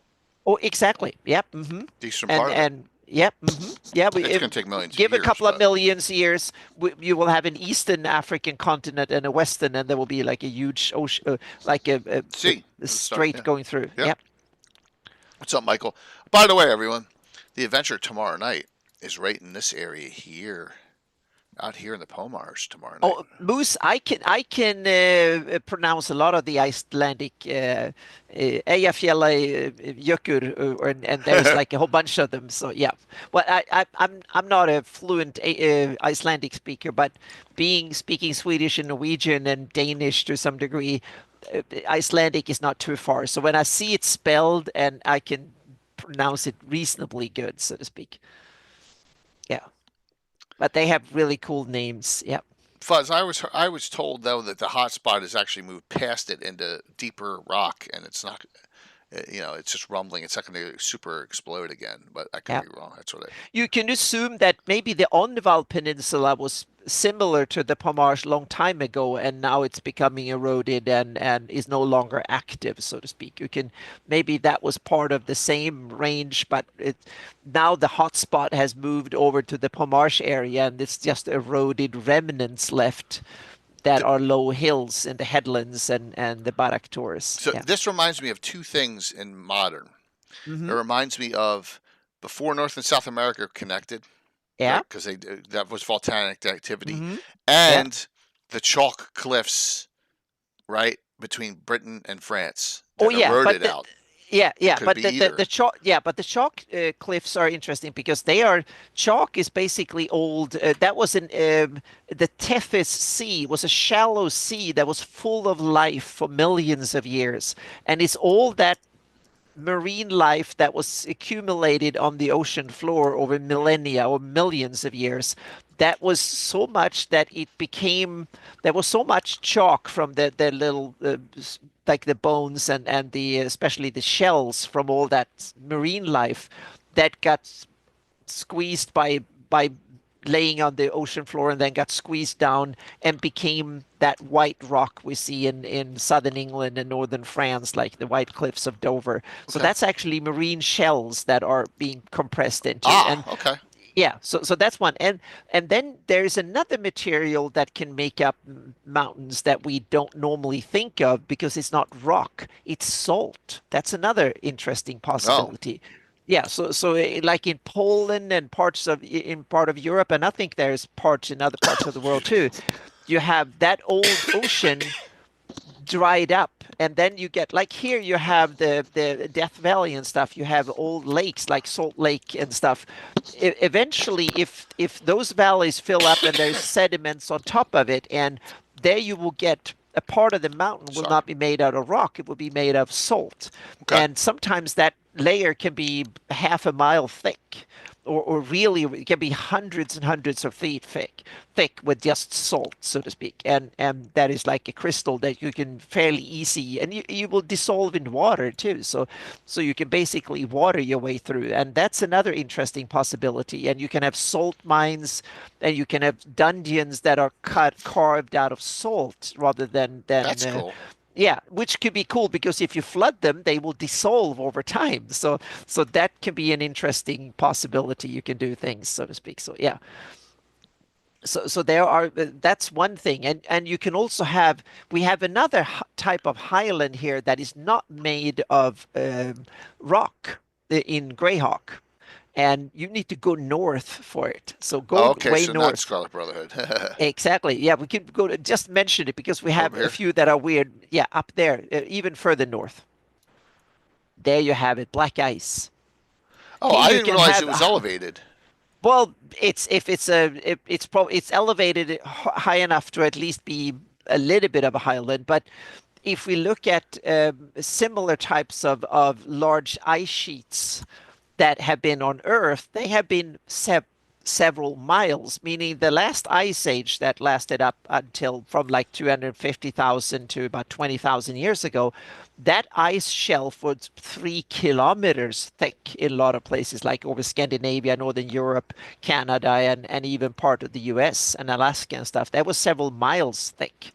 So the land of the black ice, and there's another cool thing with the black ice. The physicists have now figured out that water, there are several types of ice. There are real black ice. Water can actually freeze under the right circumstances to form black ice. So there is physically Oh, black ice. Yeah, there's one that's so there are literally ways for water to freeze. There are el stages of the element. The water can form black ice under pressure and temperature and stuff like that. That's one way of forming black ice. On Iceland, you can see a lot of areas with black ice because there's so much soot from volcanoes and dirt and stuff, so they that are frozen into it, so the ice looks black, so to speak. okay. And also moraine, it's when you have under glaciers, there's like meltwater that in the summer water melts through the ice and then that runs under the glacier, and that gets so much sand and ground up rock that is often black, and so that can also Yep. there I you also understand. get black ice, so to speak. So if you go to Greenland and Iceland, you can see a lot of ice that are almost pitch black from all the soot and gravel and Look, Colin, stuff I that is there. imagine the ice is moving. I imagine it's Hmm. glaciated, Yeah. so it's So moving. yeah, Yeah, it's we don't know the sources of it, but yeah, I have ideas that I'm going to cool. write up for a future where it comes from and why it's black and stuff. So yeah. Well, if you look in Antarctica and you see mountains poking out, it looks Hmm. black. The ice looks Exactly. A dark. lot of, yeah. Well, it looks dark because when we are used to ice being thin, so Right.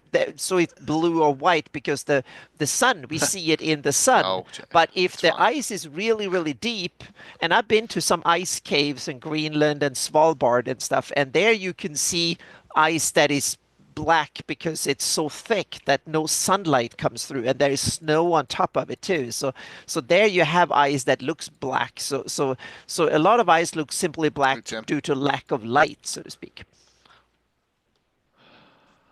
I watched But an episode with the guy Stephen Marsh on YouTube in Svalbard. I was like, oh my gosh, yeah. and it was it was actually nice that he was there. I was like, holy Oh yeah, jeez. if you go in, there's He like went in three September, months of October. yeah, yeah. You have 3 months of winter where it's pitch black all day, and then you have 3 months of spring when it's like night and day, have 12 roughly, and then you have summer when the sun is up all day and all night, and then it starts over again. So yeah. All right, so here's an anomaly. This huge plateau. Yep. How did this form? You think? You plateaus can form in a different type. One of them is that here we have a bunch of mesas, they're called. They're absolutely flat rock. And if you have giant volcanoes, there's a couple of good examples on there's a small ones here in Southern California. There were volcanoes here 20 million years ago. Right. There were tall mountains that were volcanoes. And when you have a lava lake in that volcano, there are several square miles. The biggest one here is probably about 5 or 6 square miles of old lava lake. When that solidifies and cools, it becomes level because it was liquid. So it becomes level and then it cools and becomes basalt that is really, really hard rock, Yeah. so to speak, depending on what type of lava. But if it's the right kind of lava, it will solidify into basalt that is really, really hard rock that is harder than the surrounding mountains. And in the last 20 million years, the surrounding mountains have eroded away, Right. and That's now funny. you have a flat Okay. mesa that is completely flat on the top that has made out of hard basalt, so to speak. And there are big ones in India. There are other that are like this, Yeah, and there one are in some in Indies. Yeah. Siberia and stuff that due to enormous volcano eruptions 100 million or 200 or 300 million years ago that were enormous, and that is one possibility for this to think. And then the other one is that there are some rock that gets pushed up too. So you might have old sedimentary rock like ocean floor and stuff that are harder sedimentary rock that have softer sedimentary rock around it that get pushed up, and then the softer rock gets eroded away, so to speak. And some of them are called the karst and stuff. So they and sometimes some rock falls down, and certain rock stays high for various reasons. So there's a couple of, but those are a couple of different ways mesas can get Okay. created. Yeah. I don't come Yes, over on the side of the Melody. map. We are trying to do our best without you. Yes, So Dennis, yeah. we did. Yes, we've been Yeah. going for a while. We already Yep. shared your site multiple times, man. Yes. It's good Yep. to see you. Yes, we Yep. talked a lot about the Underdark locations and all the other things Yep. that were, yeah, just right on the end of it. Yeah, man. Yeah. Yep. So we're just finishing up here, as a matter of fact. We're getting near the Yep. end. So it's interesting because here you have mesas are cool because they give like a flat, cool environment where you can have all sorts of normal locations that are separate because they give a very good protection from invasions and stuff. They basically have that natural barrier from entry. So they are and also they have a different climate than the surrounding Yeah. areas. So here you have like areas that are subtropical, humid, and hot. And then up there is like more deserty but colder. So it's colder but drier, so to speak. So you have a different, and a lot of mesas are different. And in South America, there are some examples of these mesas of old rocks that stick up hundreds of feet up, and they are so hard to get to that hardly no human being have ever been up there, and they Oh, have wow. a completely different ecosystem because they are up in the, and there it's actually more humid because they're sticking up into the clouds. So you can imagine in desert areas, the mesas might be full of forest and stuff because they might get much more rainfall and evaporation from clouds and stuff up in the hills rather than, so it might be bone dry down around it, but there might be forest and all sorts of life up on top of the mesa. It's another possibility. Okay. So, what did Yeah. we miss? I know we didn't go from Let's south. see That's here. okay. We have do we have some what we can mention one of the most isolated mountain ranges is the in the far west in the that often gets overlooked. We have the Var Highlands in Zeef, Oh, man. Yeah. northwest. Yeah, that's one of the most isolated mountains. Yeah, I'll say. Yeah, so that's one that I see overlooked over in the far west, so to speak. That is, yeah. Yeah. I don't know much about Zeef either. No, but it's that it just struck me as one of these highlands that often get overlooked Oops. and kind Sorry. of I missed. messed that Yep. up. Give me a sec here.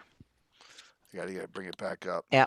And I have to mention my favorite highlands of them all is the Howling Hills. Give me a sec. Yeah, I love them. They are a fantastic mountain range.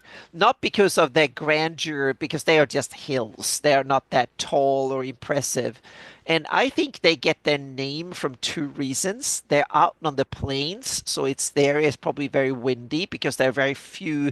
They're isolated from most others. So they're probably an old remnant that is almost eroded away. So these are like hills that might reach 5,000 or 4,000 feet or something like that at the peak. So they're probably very hard rock. They're made out of granite or basalts, really hard rocks that have withstood erosion for a long time. And these are the oldest remnants still standing.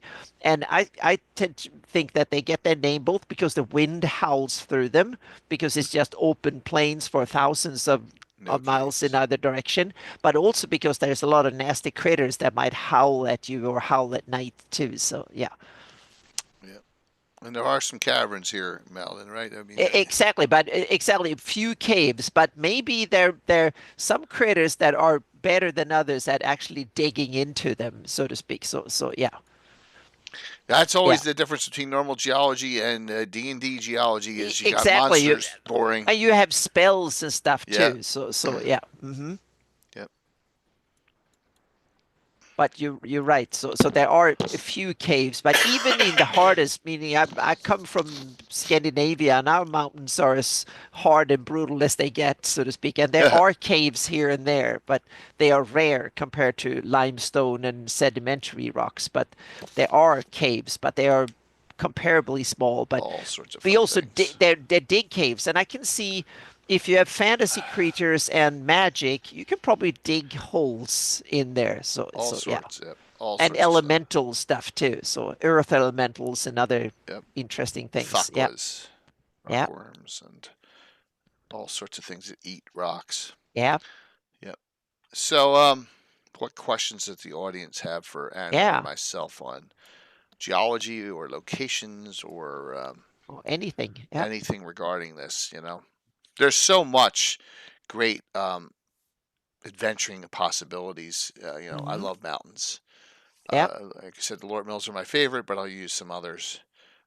Exactly. As a matter of fact, we're going to have our fundraiser, which is a week from Thursday. It's going to be in Yeomanry, believe it or not, the one I run. Two of them. There's going to be two. My Thursday night one, I'm not going to tell you about, but the Saturday night one with Eric Mona and Darling and them is going to be in the Yeomanry. It's going to be based in Hmm. Gracklore. So Zorns are great and unique monster. How often have you and I just used Zorn not that long ago.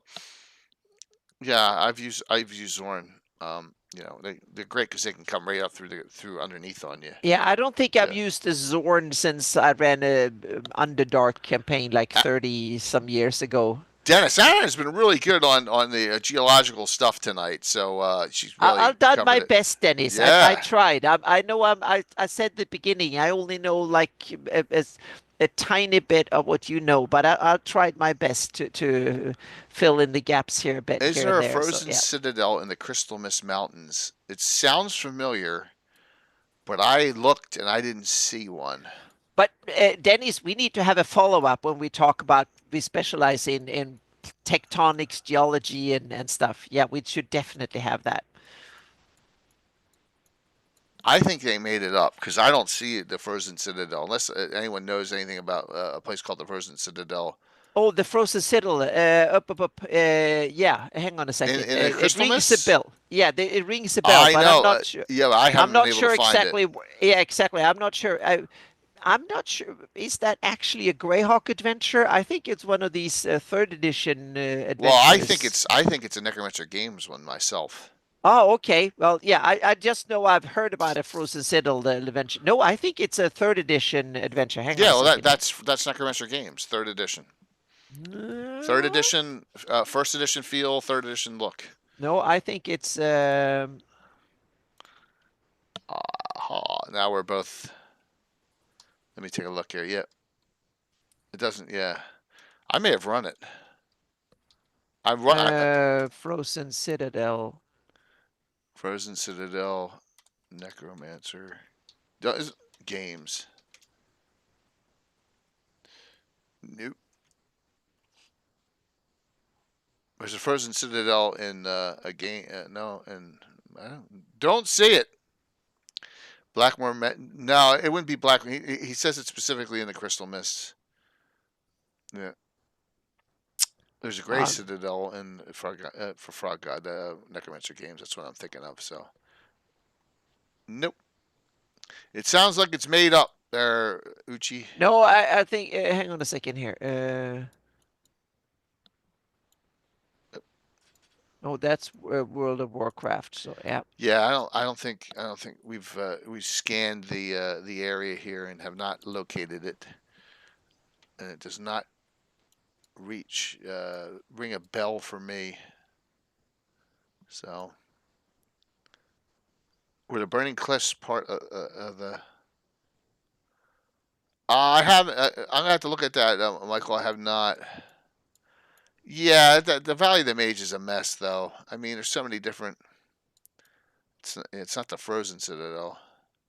Yeah, There we have another interesting, the Burning Cliffs. That's another yeah. one that we need to mention a bit. It's a casualty. That's tough because I don't usually run. When I run super highs, are one-offs. They really are.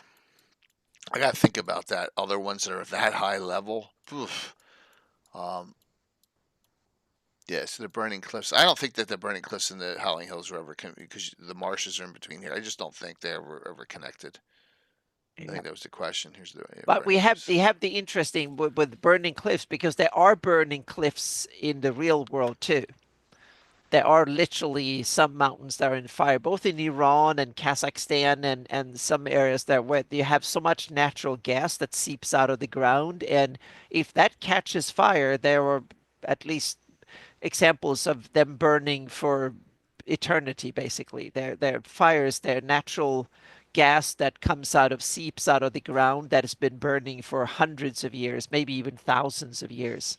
And that these are like what, and that's where they started to dig in the Middle East for oil and gas back 100 years ago, Oh, really? and they've been burning, yeah. And the Zarathustrans worshipped fire, and that's probably for a reason because it's in that area there are natural gas wells that vent natural gas out into the air, and when they might catch fire for either by lightning or something or some man-made, but even before men. So there are examples of burning cliffs in the real world, so to speak. But in a fantasy world, you don't have to have natural gas, or like methane or something like that. You can have it could be an elemental source, so to speak, for fire. So yeah, exactly, like burning coal mines. Yep.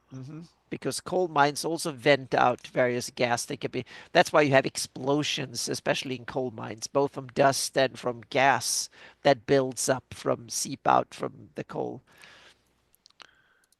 Yeah, I'm trying to find you some old dungeon DCC ones. There's one with hmm storm giants. Yep, exactly. History professor. Yeah, there's some. There. Yeah. So there's some. Yep. They've been around burning for decades, and some of them, according to legend, and uh, I don't know how reliable Isn't, sources, but they're burned for way longer than isn't that that. one So yeah, pit in Kazakhstan? Yeah, there it is. exactly. Simmons. Yep. Yeah, Yep. yeah, That burned for a long, long time. So yeah. yep.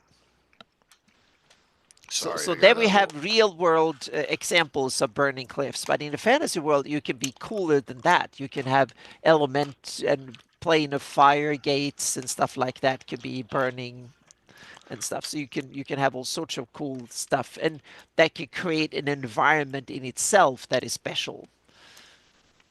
Michael, it's moving northeast in Centralia toward the next town. It's actually mostly out of Centralia now. hmm That fire.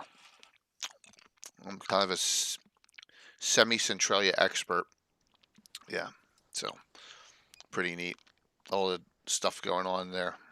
Yep. There's like 4 people still living in it where the town was. Uh-oh. So, oh Yep. yeah, Centralia's really interesting story. Also, the original Silent Hill video game is based on it. So, Okay. yep. All right. Yep. So, hopefully you enjoyed the discussion tonight. Yeah, I hope it's been some inspiration, and we've gone over a little bit of different things Yeah, today. Yeah. definitely had a really fun discussion. And so, what's going on with you as I prep up my stuff for?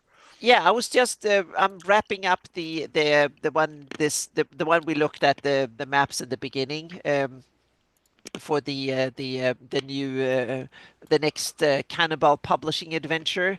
So now I'm working on the legend for the new GIS based maps, the updated legend, and I haven't done a new legend in about 5 6 years. So it's about times because I've updated both the symbols. I have new borders, and there's a new style on the GIS maps, so it will be a legend going forward, so to speak. So there will be some new there imperial borders as well as nation, province, and local borders. and there's some new symbols and stuff on there. So that's the will come out in a couple of days. And well, thank you, Be Kind Level. That's awesome. Thank you. Yep. So Well, that's that's cool. next. Part of Yep. the fun. Yep. That's next coming out, and then I have some. Then I'm starting now to work hard on the stuff that will be for GaryCon, for the seminar at GaryCon. Phew, I haven't even And started so on my and stuff for GaryCon yeah, yet. and my patrons, That's you not will true. get you will get a bunch of sneak peeks leading up to GaryCon with some new cool stuff. And if you want to have sneak peeks without being a patron and you want them early, you can pop in on Fridays when I'm sitting doing a mapping show, because I'm actually working on a lot of that stuff there that no one else have seen. But if you pop in on Friday, you can ask and you can see stuff that hasn't been posted yet. So yeah, and that is at Twitch TV. Hang on a second, I'll post the link here. So yeah.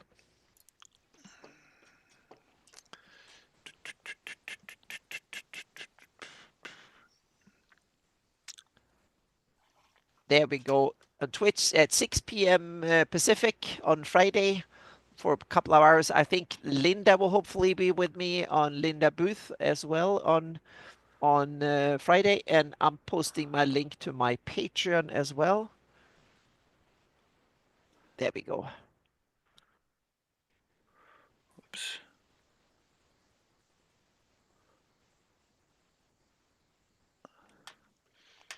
Alrighty. Yep. So let me see here. All right. So beautiful. So you're definitely on. I'm just looking ahead to see who I'm going to raid into. Yep. Figuring it out here. So hopefully, let's see here. Maybe we'll figure it out. Okay. So here's what's going on. So tomorrow night, first Ulick Pathfinders. I used deep last time too. I just feel like using the wording. Deep Pomars Patrol. Yeah. This is a beginning of a new long-term plot arc. So the deep is not deep underground, but Uh-uh. deep into enemy territory. Yes. Okay. Absolutely. Yep. Past the Watcher's Towers and into the lands south of the Petrified Forest. There has been increased activity for some unknown reason in an area that hasn't been before, and the Pathfinders are going to leave the Watcher's Towers and move onward.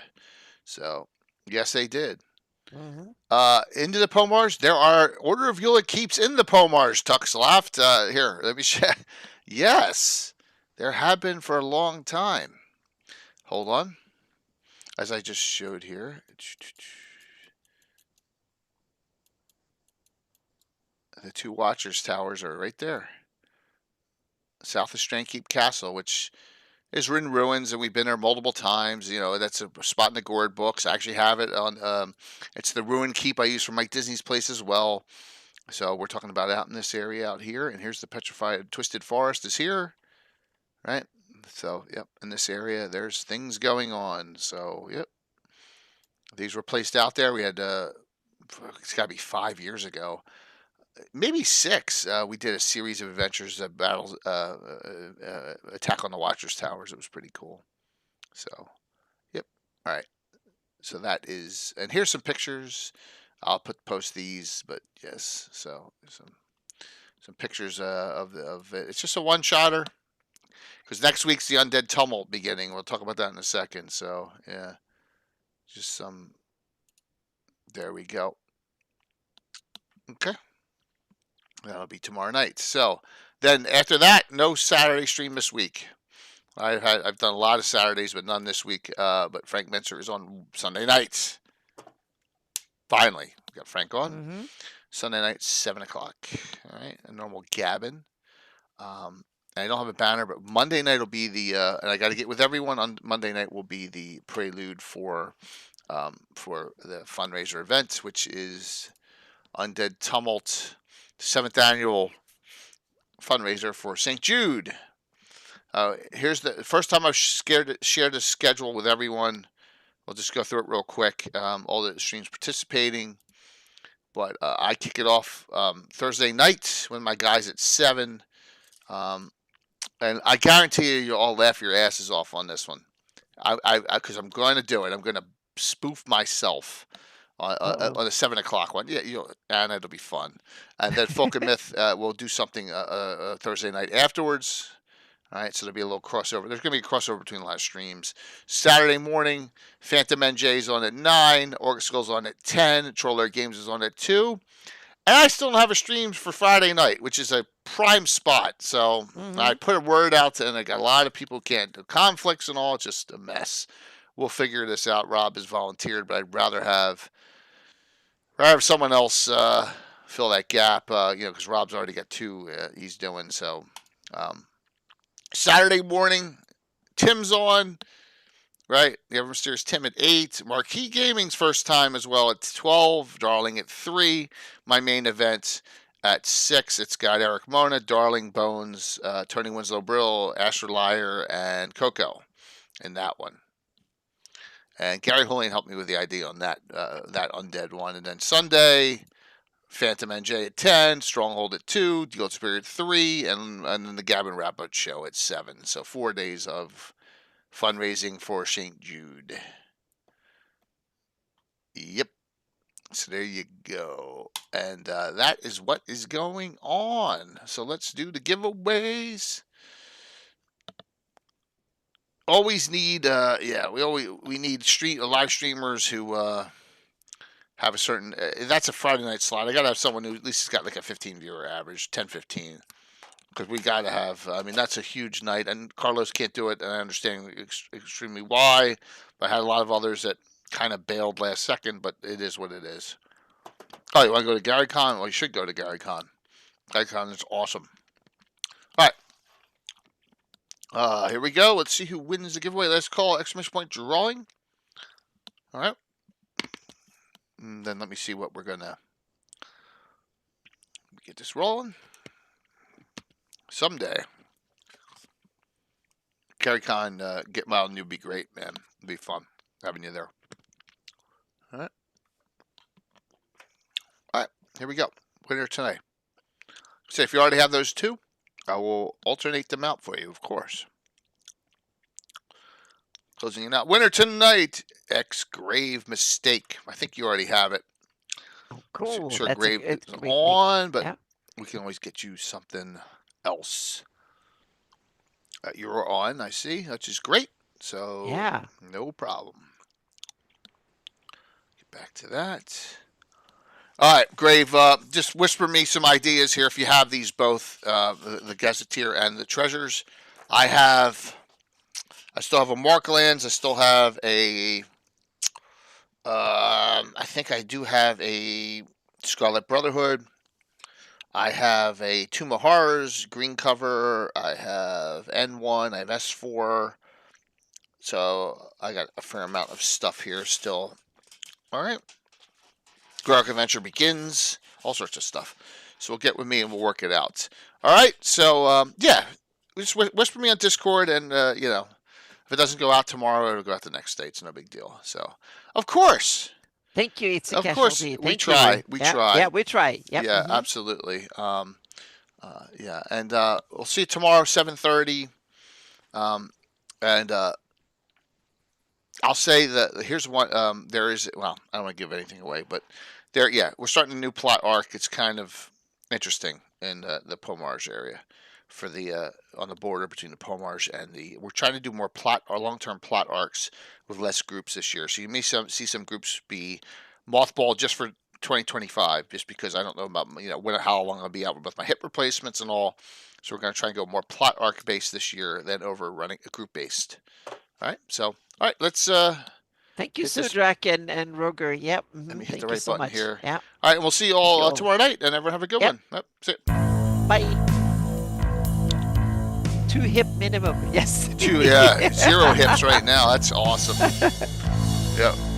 All right, let's do this. Machine Manager. We're gonna just go into Bones. I know she's not D&Ding, but who cares? She's playing in the fundraiser.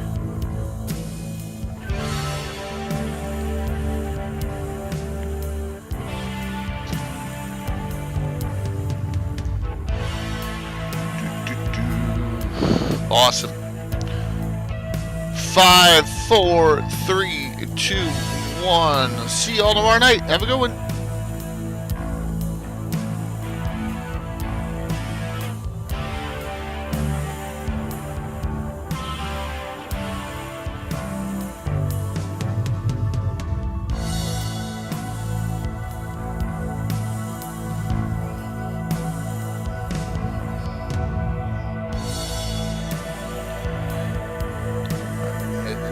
That was a good one. Yeah.